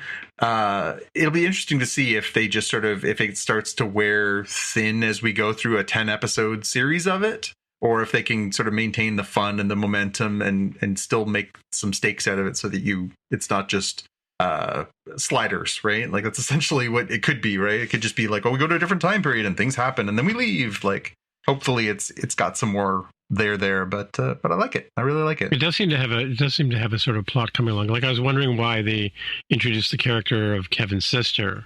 Yeah. And she starts to have, in these last 2 episodes, she starts to have more of an active role, which is kind of interesting. Because now there's a reason for her to be in the story too. Yeah. I like in this iteration of it, they finally have given voice to this demon character that's following them around. Fiona is following them around through time, and it's Rachel House who's been in like almost all of Taika's work. She's an Indigenous woman from New Zealand, and she was, for Marvel fans, you'll know her. She was the sort of the Grandmaster's assistant in Thor Ragnarok. If you've seen any of the Hunt for the Wilder People and stuff, like she was the cop in Hunt for the Wilder People. She's our flag means death. Was she in that?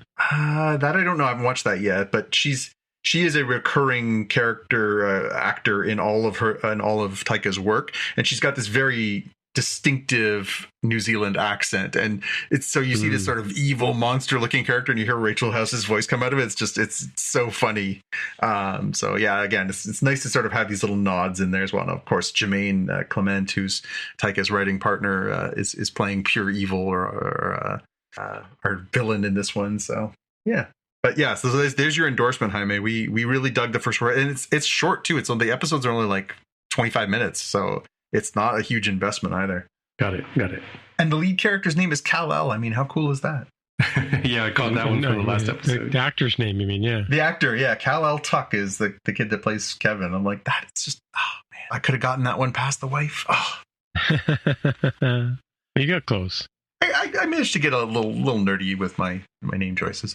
All right, Jaime, now we want to know. So we really missed you when we were talking about the way that the Acolyte and the boys landed. So we want to know what are your impressions of we'll start with the Acolyte. The Acolyte, my elevator pitch would have been hold my beer, you must. They did lean very heavily into that, but not as deep as we thought, because they were prepping for a season 2 that I fully believe will not happen. I don't think it did well enough numbers, but I could be wrong, to warrant a second season. There was some cool stuff. My pew pew pew was going to be, even though there's definitely tons of stuff that was really cool from the fights, I chose the flying through the rings of the planet for that. Oh yeah, yeah. Yeah. You picked up on the Kyber crystal turning red. That was a cool thing that you had actually mentioned. That's a cool moment to see on live action. You mentioned it like an episode or two before, so it was great timing for that. Yeah. And you also picked the same quote I had of the, I don't remember the actor's name. I'm going to call him Martian Manhunter because that's who he played on Supergirl. Yeah. He basically says, the Jedi are a religious cult that believes that only it can wield a special power. That was a cool one. And so the, I think I like the Acolyte. I think it has more concept strengths and execution weaknesses. I feel like it could be, I bet you could re-edit this into something that feels more satisfying. Like, I think there's a lot to like there. Just some weird missteps that I think we've noted along the way. So where does it fit in all the Star Wars stuff? It's not the bottom, but it's not the top either. It's probably second half of whatever arbitrary tiering we might come up with if we had to stack rank them all. Yeah, I thought in the end it just it was trying to do too much in the end, and I think that was kind of the flaw of it. But it's funny because you're right, Jaime. I think they tried to sort of tease it out as, well, look at this, we're going to have this, all build up towards the second season. But yeah, I'll be curious to see how they go forward with that, because people were hating online the first 3 episodes. And then we got episode 4, which is the big reveal of the Stranger and the big fight between the Jedi and the Stranger. And people were like, wow, that was great. And then it kind of dipped back down again. And then the final episode there was some things to really like about it. I thought the sword fight between Soul and the Stranger was, again, wire work in a Star Wars movie. Like, yes, please. But in the end, it just felt like a lot of sort of needles they were trying to thread, and I think they missed some.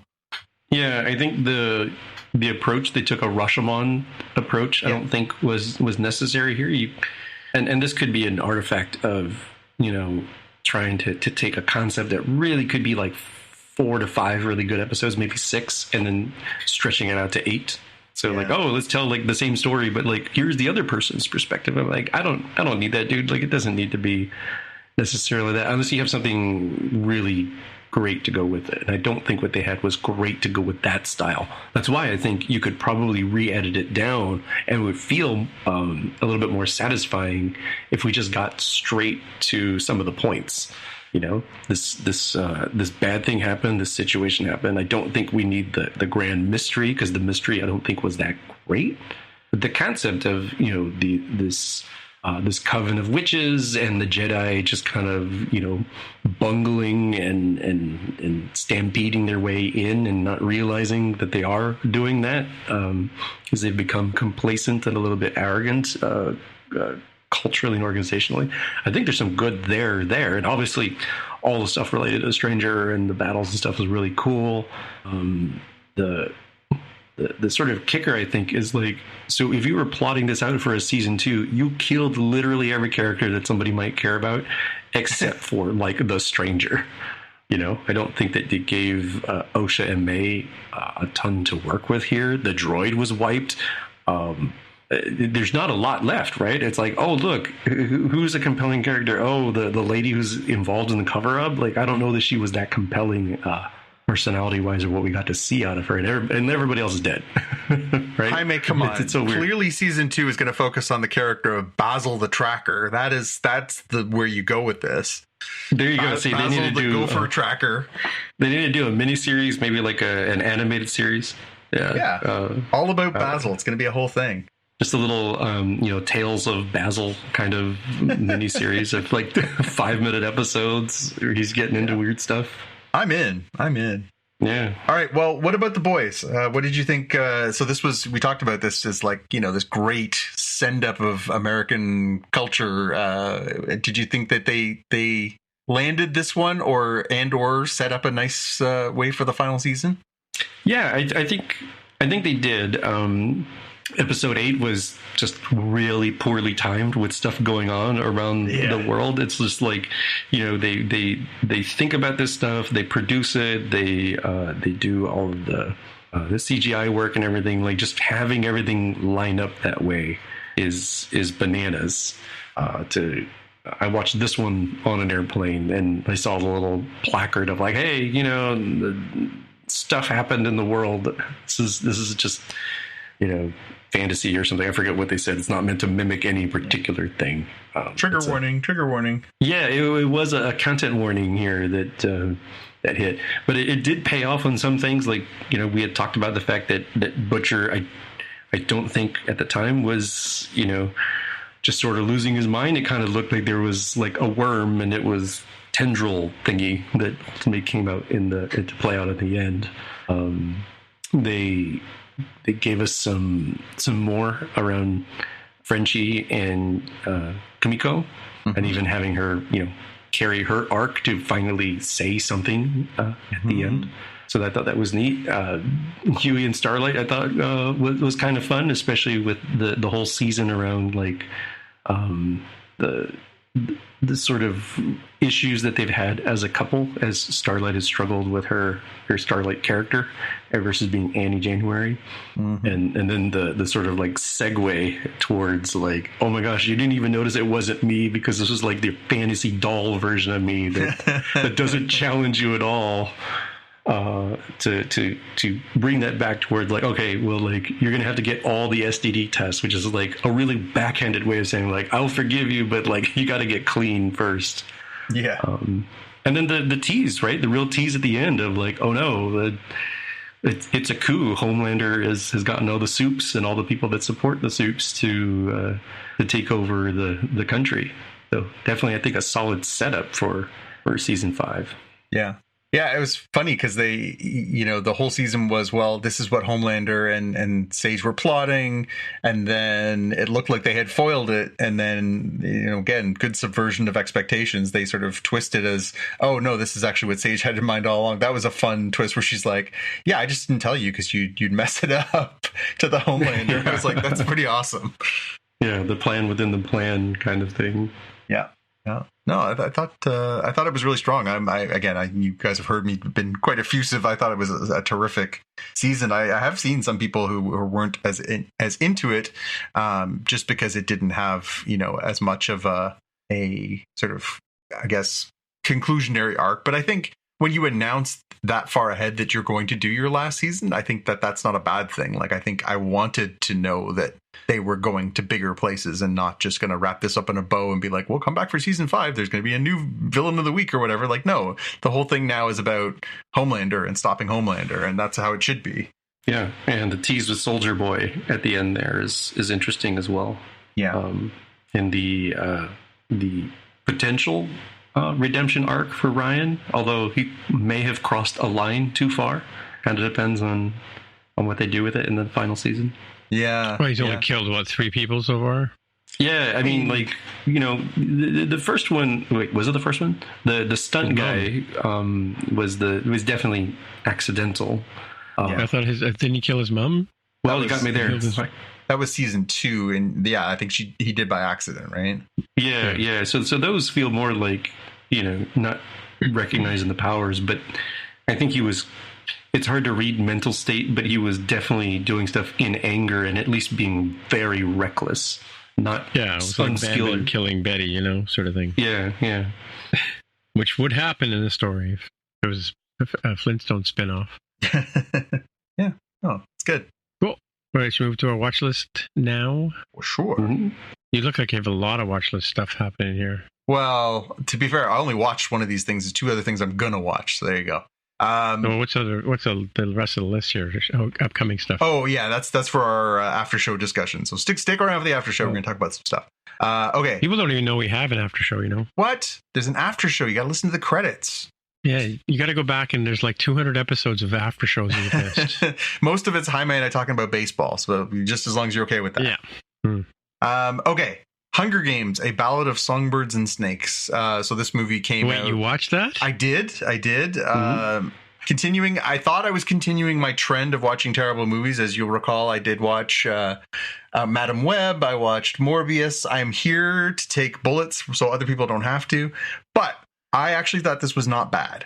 It's the background is this is an origin story for the character played in by Donald Sutherland in the first 4 Hunger Games movies, the president of the of Panem, Coriolanus Snow. This is basically his origin story, and it's set 40 years earlier than the events of the Hunger Games.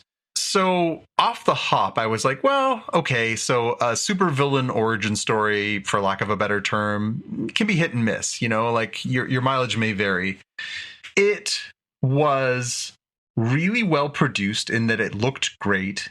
There were some good twists. There were some great performances. The cast is actually really quite good. Peter Dinklage. We got oh God, what was the young woman's name? I wrote it down and I lost it already because that's what I do. Oh, here we go. So Rachel Ziegler, who was in West Side Story, the new West Side Story, is in it, and she's quite good. Hunter Schafer from Euphoria, Jason Schwartzman. The funniest part is Viola Davis, who is an extraordinary actor, or someone who I really have enjoyed her work.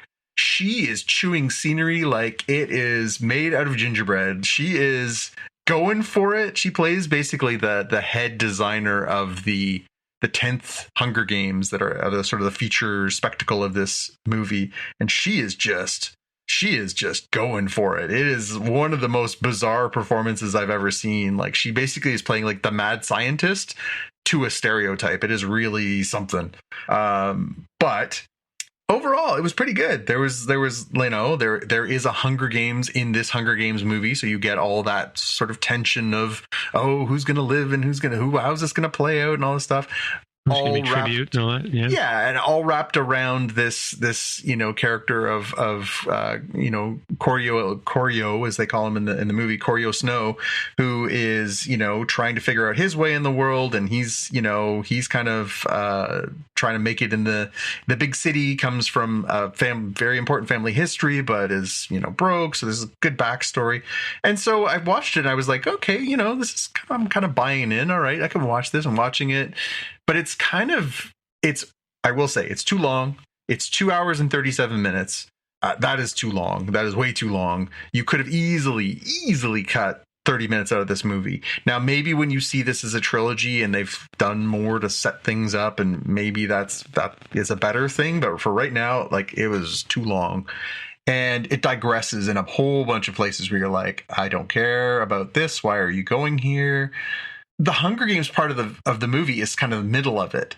So you get set up, then you get the Hunger Games, and then you get like maybe almost an hour of stuff that happens after that. And it's kind of just this slow burn kind of ending, because it's all setting up the next one. As we just talked about, sometimes that works, sometimes it doesn't work here. It didn't make for a particularly compelling conclusion to the movie. And ultimately, when you're watching a supervillain story where this kid is going to grow up to be this monster who kills children and all this stuff, you're not really rooting for him. So it's a little bittersweet as you're like, well, you kind of feel some empathy, and maybe it's a credit to the young man who plays him. His name is Tom Blythe. He's a British actor. Maybe it's a credit to him that there was some moments where I was like, oh, that sucks. But it ultimately, it's well worth a watch. It's very, very well made. There's some great performances and some good spectacle, but you will probably find yourself at times questioning, did I need all this? Or, oh my God, I can't believe that was almost 3 hours of my life. I am curious, though. They've already announced they're going to do a second one of these. I imagine it'll be another trilogy. I'm curious to know where it goes from here, if they flash forward in time or how they decide to sort of continue telling the story. But and it's kind of neat to be back in that world. But again, I didn't need this. It just kind of exists. Mm-hmm. You could totally never watch this and it wouldn't change your impression of the Hunger Games at all. So your mileage may vary. Cool. 2 things coming up that I'm going to watch over the next few days. I saw Kingdom of the Planet of the Apes is dropping on Disney Plus as of tomorrow. So I will make some time for that. Tim, I know you saw that in the theater and said it blows up pretty good. So I'm looking forward to watching. Yeah, it's one of the best Planet of the Apes movies out there. Good. I did see that the Ghostbusters Frozen Empire movie dropped on Crave here in Canada. So if people want to catch up with that, you can do that now on a streaming service as opposed to renting or buying. And the other one that we talked about is Batman Caped Crusader dropped today on Amazon. So that'll be part of my weekend plans. It's a long weekend up here in Canada. So I'll make some time for that. I've seen a few people comment on it in my friend circles saying, lots to like there. I saw that they gender swapped a couple of characters. And so that's kind of always interesting, different takes and things like that. So yeah, I'm going to make some time for those 2 things this weekend. Wait, when's the holiday? Monday? Okay. Monday is the civic holiday here in Ontario. It's got different names in different provinces, but a lot of provinces have Monday. Yeah, off. It showed up with a weird name on our calendar. On Simcoe Day is sometimes what it's referred to here, but a lot of people just call it the August long weekend. Yep. Okay. Jaime, what do you got? I have My Adventures with Superman Season 2, all episodes now available, and Season 3 now in production. They actually put that at the end of the ending cards. Is this an animated thing? Or this is the animated one. If you recall me saying in the first season, it's kind of like your first introduction to Superman. It's definitely skews younger. It's a lot lighter, and it's a younger Superman who's sort of figuring his way out and figuring out some of his powers. That continues into Season 2. They're basically long story arcs from the first season and then the second season, and then they set up stuff for the third season. I wouldn't say they're exactly speed running through Superman villains, but they're definitely setting up a lot of them, or have shown a lot of the classic ones along the way so far. Cool. Yeah, I'd say it's good. It's a little bit of a different take. It's a little bit of so here it comes out on so it's definitely a Cartoon Network, but it might be the Adult Swim section because it is kind of later. Yeah, it's closer to midnight, I think, when it comes out here. So that kind of gives you a sense that if this was a different era, it would be showing alongside like Dragon Ball Z or Cowboy Bebop or something. It'd be in like that animation block. So younger, but not exactly. It has more like an anime feel to it, like a lighter anime feel to it. Cool. All right, for me, I've got one more episode of Season 3 of Umbrella Academy to watch. Are you enjoying Season 3? It's interesting. Yeah. It's actually blowing up real good right about now. Yeah. In the 9th episode. Yeah. Yeah. We'll and sort of an old school mate of mine, and not that he would remember, but I remember him. Yeah. Playing the father figure in that one. Yeah, lots of Toronto in all of those episodes. If you don't have to look very hard to spot Toronto. Yep. Well, there's not much to spot now that the whole world is coming to an end. Stay tuned. Season 4 next week. Yeah, I like what's the long-haired character? The one that can die. Oh, yeah. God. What is his name? Up in my tongue. I like his solution to being left behind. It's Klaus. Is it Klaus? Klaus, yes. Klaus, yes. Klaus, yeah. Yeah. Cool. Yep. All right. I guess that's it for another week. So, hey, Jonathan, people want to get in touch with you, where they find you? You can find me on the Twitter and the Instagram is @GPK News, or you can find me on YouTube at youtube.com/@GPK. Cool. And Jaime, again, if people want to find you on Reddit, where would they look? I'm on Twitter as @Dev with the Hair. Right. So not on Reddit. Okay. Just not on Reddit. I mean, you wouldn't know because I lurk quietly. Yeah, he's a lurker. Apparently, he lurks on other platforms too. So always watching. He's the watcher. He's our watcher. My name is Tim Mitra, TIMMITRA, on the Twitcher machine, the Mastodon machine, all the various Instagram machines and stuff like that. And GitHub, if you want to check out the code on the GitHub there, you can do that too. So until next time, we'll see you in the future. Bye. Bye. Oh, by the way, just a fact check. Yeah, I remembered one more fact check. À l'avenir is, yes, in the future. À l'avenir. There you go. À l'avenir. So, rendezvous à l'avenir. Yes, sir, mon ami. Au revoir. You've been listening to the Spockcast podcast. If you want to find out more about the podcast or see the episode show notes, visit the Spockcast website at spockcast.com. You can get in touch with us on the website or follow us on Twitter at Spockcast. If you have feedback or questions, send us a tweet with the hashtag AskSpockcast. If you like the show, please consider recommending us to a friend, writing a review on iTunes, or pledging any amount at patreon.com/Spockcast. You can find details on how to help us on our website, spockcast.com/sponsor us. Thanks for listening, and we'll see you in the future.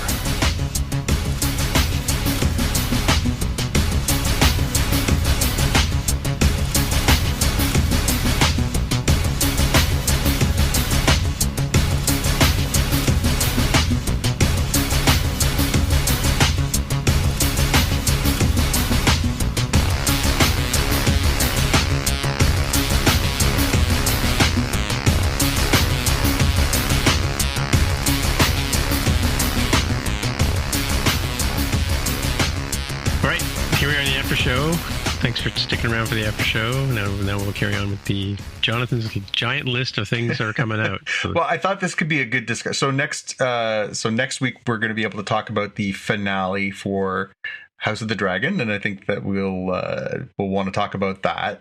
But after that, we won't have anything Star Trek because now we know when we're getting Lower Decks is not coming until October.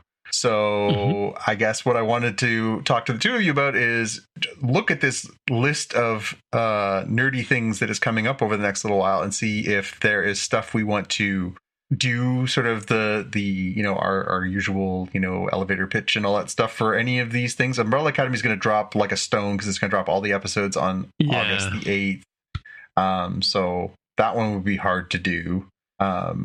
We could theoretically do Lord of the Rings at the end of the month if we wanted to. I don't know. Any of these seem particularly appealing to you to do until Lower Decks comes along? Well, we've done the Lord of the Rings of Power before, and they come out once a week, right? They do. Yeah. And what's the Penguin? Oh, the Penguin is the movie, right? It's a mini series that's coming to HBO Max / Crave. Is it live action or? Yeah, that's the one with that's the one that's tied into the Batman movie that came out with the kid from Twilight. And who's playing the Penguin? Oh, this is the Irish actor. Yeah, this is Colin Farrell. Colin Farrell. Yeah. Mm-hmm. Yeah. They put out a more robust trailer at Comic-Con, and they actually had a date. So it's September 19th. It's listed as a miniseries, but it didn't say how many episodes it is. But is the Tomb Raider Alicia Vikander? Or? No, I think that's a new... it might be animated, that Tomb Raider, The Legend of Lara Croft one. And that Terminator series that's coming at the end of August, Terminator Zero, is animated as well. That looks like it blows up pretty good. Right. And then you've got What We Do in the Shadows, and then Lower Decks coming out in October. Yeah, so October 24th is Lower Decks, and then we're gonna have a good run there because if we're covering Lower Decks, we can cover Lower Decks, which leads into Silo, which leads into Skeleton Crew, and then somewhere in there late in the year, we're probably gonna get Creature Commandos listed as December sometime. And Section 31 will probably drop somewhere in that window. It might come out after Lower Decks finishes, or it might come out beginning of next year. Who knows? But I think we're sort of finishing strong. It's just a question of whether we want to... Well, that'll be season 7, Yeah, well, that's... I would suggest maybe we wrap up this season with next week with House of the Dragon, and then maybe we'll take a couple weeks off, and then we can start up again with Lord of the Rings at the end of August, and then sort of carry that through the fall until Star Trek. Like, this is kind of the dog days. There's not going to be a lot on until that stuff comes anyways. So yeah, I would suggest that we can just take a little summer break for 2 or 3 weeks, and then we'll just come back. But yeah, we'll do next week so we can talk about House of the Dragon Landing, and then we'll take a little break, and then we'll come back with season 5, 6? What are we at? We're at season 6 right now, episode 54. So this would be episode 1 of season 7 coming in late August. Stay tuned. Wherein you'll get to hear all about some Star Trek and some Sea Devils and some Batman and Yeah. Are you guys watching What We Do in the Shadows? No, I've not been. No. My wife and I started watching it as something we watched together, so we've been really slow burning it. Like, it's taken us. We're about halfway through the 5th season. and the 6th season is the one that's starting in October. So we sort of started slowly on it, and but it's great. Like, it is genuinely, like, it is so funny and so well done. I watched the movie, the original Taika Waititi movie that it's based on, and I was like, it's funny, but it's not like knock your socks off funny. But the TV show, which is actually, it's made here. Like, Tim, speaking of shows made in Toronto that look like Toronto, oh my god, it looks like so much like Toronto. It's supposed to be set in New York on oh god, what's that horrible island? Staten Island. But it's very, like, at one point they go to a Canadian Tire. Like, I mean, it's clearly it's Toronto. But damn, it's funny. Oh my god, it's so funny. Like, it's such a great series. If you have time, it's on Hulu, Disney Plus. I know it's FX in the States. And it's almost done, right? Or it's finishing. So yeah, season 1 through 5 are all on Disney Plus / Hulu / FX. And then season 6 is the one that's starting up in October. And it's taken us a while to sort of catch up to it, but now, like, I can't get enough of it. It's so funny. Every time we put one on, we're just like, well, we'll sort of see, and we end up laughing our heads off. Like, it's so well done. Ostensibly, it's about a group of vampires that live in a house in Staten Island who are kind of all trapped in the past, and they have this familiar that lives with them, and he's the only one keeping them from getting, like, basically killed every week, and it's super funny. So that's my high recommendation for that one. Well, speaking of Staten Island, so Colin Yost from Saturday Night Live got the Plum journalism assignment to cover the Olympics in Tahiti. Oh, yeah. So he's been on NBC doing these bits where he's standing in the water, and he's got a blazer, like a reporter blazer on, and a pair of shorts and no shoes, and he's standing in the water.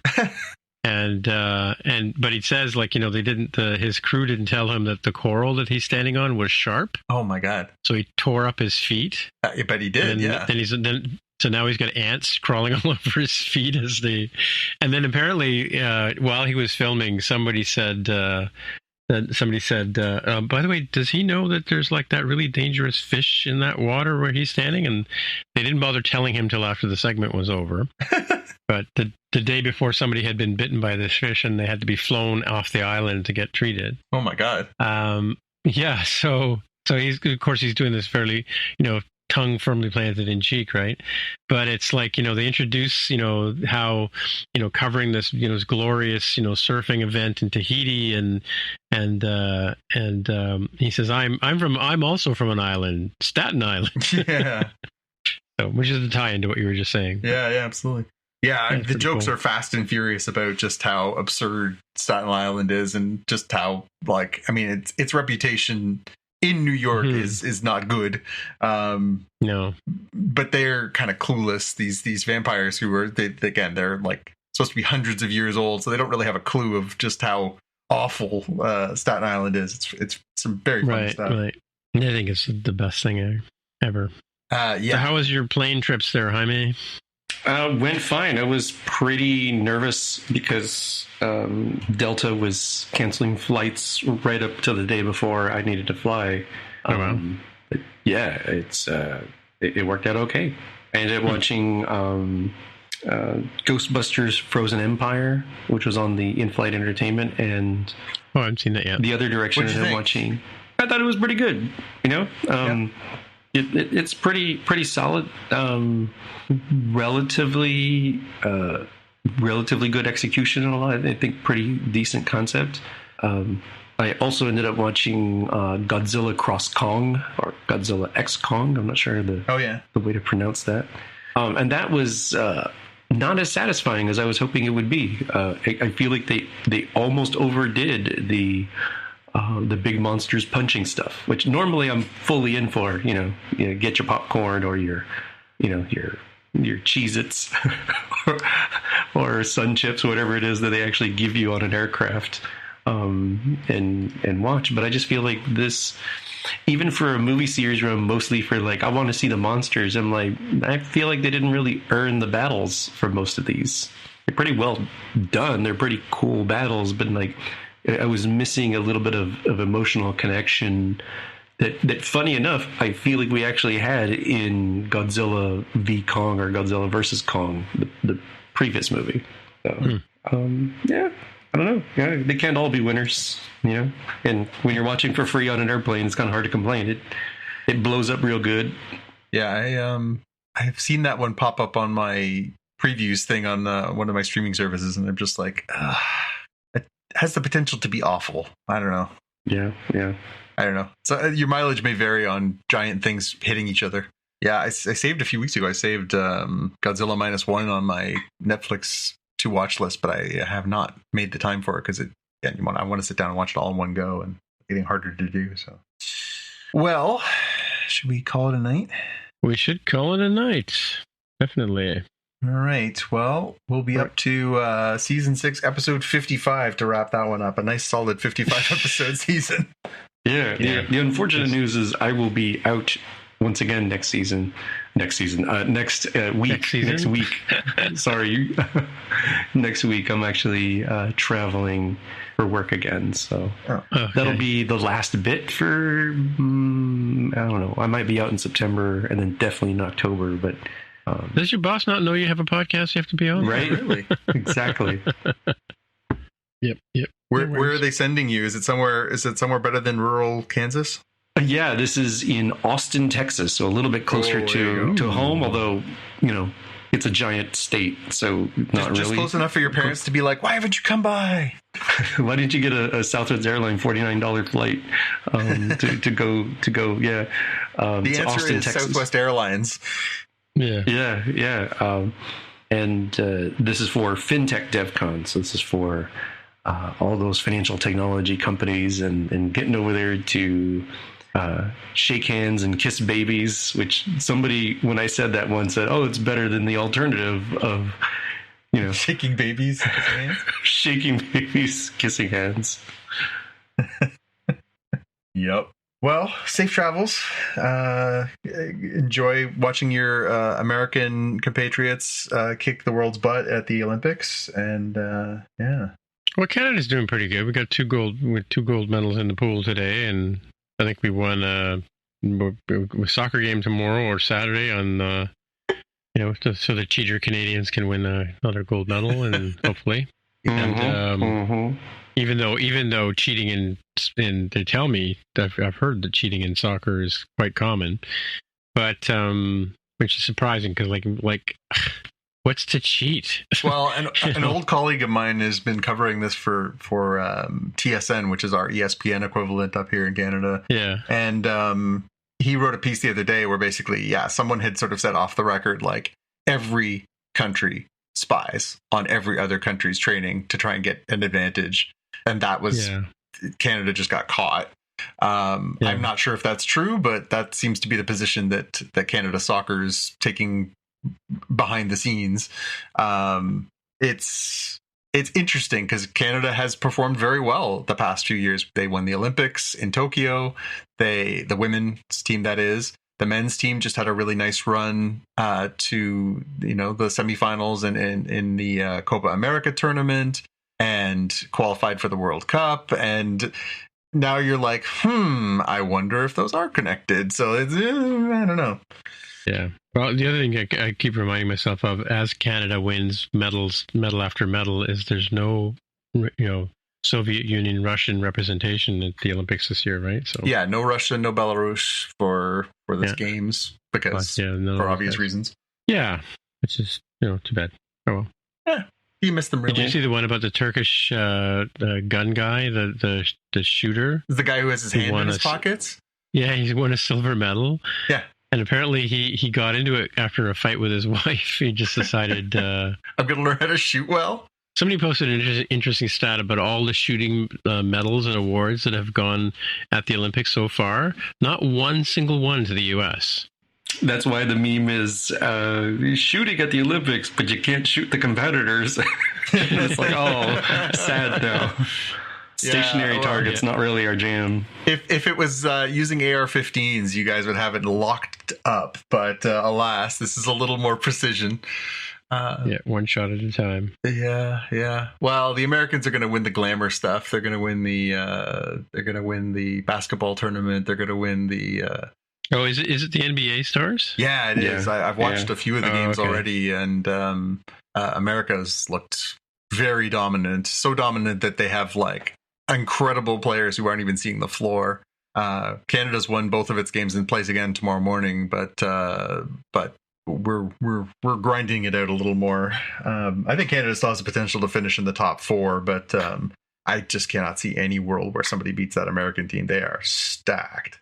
Not just stacked, but also they got embarrassed the last go around. And people let them hear it. Yeah, they lost. I forget which game it was in Tokyo, and people clowned on them. Yeah, and they didn't win the World Championships last year, which they took it personally. Now they're like angry. They're like not just complacent. Oh, we'll just show up there. We're more talented. We'll beat them. It's like, no, you got to be a real team, and they took it to heart. Yeah. So Kevin Durant and LeBron have looked incredible. So much so that Jason Tatum, who just won an NBA championship, didn't even touch the court the other day against Serbia. Like, that's insane. Like, it's you could put the American B team and C team out there, and it's like the Canadian hockey team, right? You could roll out 3 or 4 teams and still beat the rest of the world. Normal rules apply for me, for folks who forget why I love international competition. It makes it really easy. Whichever random sport they happen to show, I'm looking for the American flag. They are the hero. Everyone else is the devil. Whether you're China, North Korea, or even friends like Canada, you're all the devils, keeping us away from gold, hypothetically. And it's kind of Project Mayhem rules from Fight Club of like, and I recognize that we're very blessed. We're a very good country in these Olympics. I mean, no slouch for like, smaller countries where they only have like, one person who shows up as qualifying. In my blessed rules, it's like, you do not have a name. Stop bothering me, NBC. I don't need to know this person's name and story and everything unless they win gold. Then tell me about their grandma and her club foot and whatever. You just as you have a name in death in Project Mayhem, you have a name in glory. Otherwise, you get silver or bronze. Is like, I don't need to know your story. I was telling another friend of mine. I have a regular meeting with him on Wednesdays, and I told him, he lives in New York, and I said, if you can tune into CBC Gem on the internet and watch another country cover the Olympics, there are more countries competing other than the United States. Yeah. No, man. The other more controversial take I have is like, these Olympics need to be cut down to like Super Nintendo kart. Like if they did an Olympics and your country didn't make the cut for the first 100, like you're gone. You don't qualify now. Well, have you watched my favorite new sport? I didn't even know it existed. Is rugby sevens. Have you seen any of those sevens games? Is amazing. It's such a great seven players on the field, and it's 7-minute periods. Yeah, and there's only 2 of them. Yeah, it's like it's over in 15 minutes. Yeah, but it's so intense. They're going like bat crazy like down the field because the time is such a pressure. Yeah, and then that touchdown is essentially a try, and the difference is when they run across the goal line, the ball has to touch the ground, and the closer they are to the goalposts, which are in the middle of the field, they do like a conversion shot, like a kick in football, right? And but wherever they cross the line is where they kick from, right? So if they're way off to the side, it's kick really askew, and it's a really interesting game like to watch. And I think Canada's women, did we win gold on that one? No, they won silver. They shocked the world by upsetting Australia in the semifinals. Right. But then they were up against the All Blacks from New Zealand, and that is the best side on the planet. And they held their own. They were in it, but they lost. I'm just like, it was like, I watched, I've got it. I'm sitting watching. I'm working in the kitchen these days, and so I have the second computer. They're just running the Olympics all the time, so it's easy to watch, right? Mm-hmm. So yeah, it's fun. Like I said, for me, really easy. Like, what is this sport? They got guns, they got horses, they got frisbees. Okay, more points, less points, more time, less time. How does this work? Okay. Thank you, announcers. That's all I needed to know. Go USA. Well, it's funny. It's funny, like watching again. It's funny how I did see listen to Smartless. They interviewed the guy who's the lead commentator on covering it for the US, right? Matt or Mike something or other, Turco or whatever. Anyway, he is it Mike explained Tirico? how Mike Tirico, yeah. He talked about how if there's time, they'll do the little bit of, like they do it on the prime time show. They'll do the behind the scenes about Simone Biles and all that kind of stuff, right? But it's funny, on the Canadian one, they don't even tell you the rules of the game. Like, I had to figure out the rules to rugby sevens on my own, like, because they just like, here now we're watching rugby 7, and they just do play by play, and they don't tell you anything about how the points are scored or whatever. I had to figure it out all on my own, right? So yeah, but it's just a different way of watching it. I remember, like, they used to always cover a lot more stuff, right? But I'm watching an internet feed. Maybe that's the difference, right, between watching that or a TV, right? Although I think TV's the same feed. So who knows? Xavier and I sat down last night and just watched a little bit of it while we were just shooting the bull, and we watched the Katie Ledecky, the American long distance swimmer. Mm-hmm. That was one of the most impressive things I've ever seen in sport. She is so incredibly ahead of everyone else that she just destroyed the field at the highest level. Like, she made like the world's top swimming competitors up against her look like they didn't know what they were doing. It was one of the most impressive things I've ever seen. She swam 1,500 meters, which is 1,500 meters. She swam the whole thing in 15 minutes, and she almost every lap was consistently 31 seconds. It was 31 seconds, 31 seconds, 31 seconds, 31 seconds. It is incredible to watch her swim. I've just, like, not since Michael Phelps have I seen somebody so dominant in the pool. It's incredible. Yeah, I almost feel like it's very different because Phelps does like shorter stuff, but like Phelps's dominance was like, you know, half a length kind of stuff, maybe a body length. Like Kate Ledecky is like, I'm gonna be hyperbole here, she's like finishing like 3 laps ahead of everybody else, you know. It's really more like 1.5 to 2, but like that's nuts. Like, that's a long pool, you know. They showed the statistical comparison. I thought they did a really nice job on NBC last night. We watched it on there, and they did a basic comparison of, like, if you extrapolate how far ahead of the field she is to other sports. So they compared her to, like, Usain Bolt in 100-meter dash. They were like, so he was like 1.6% faster than everyone else, the next closest person to that race.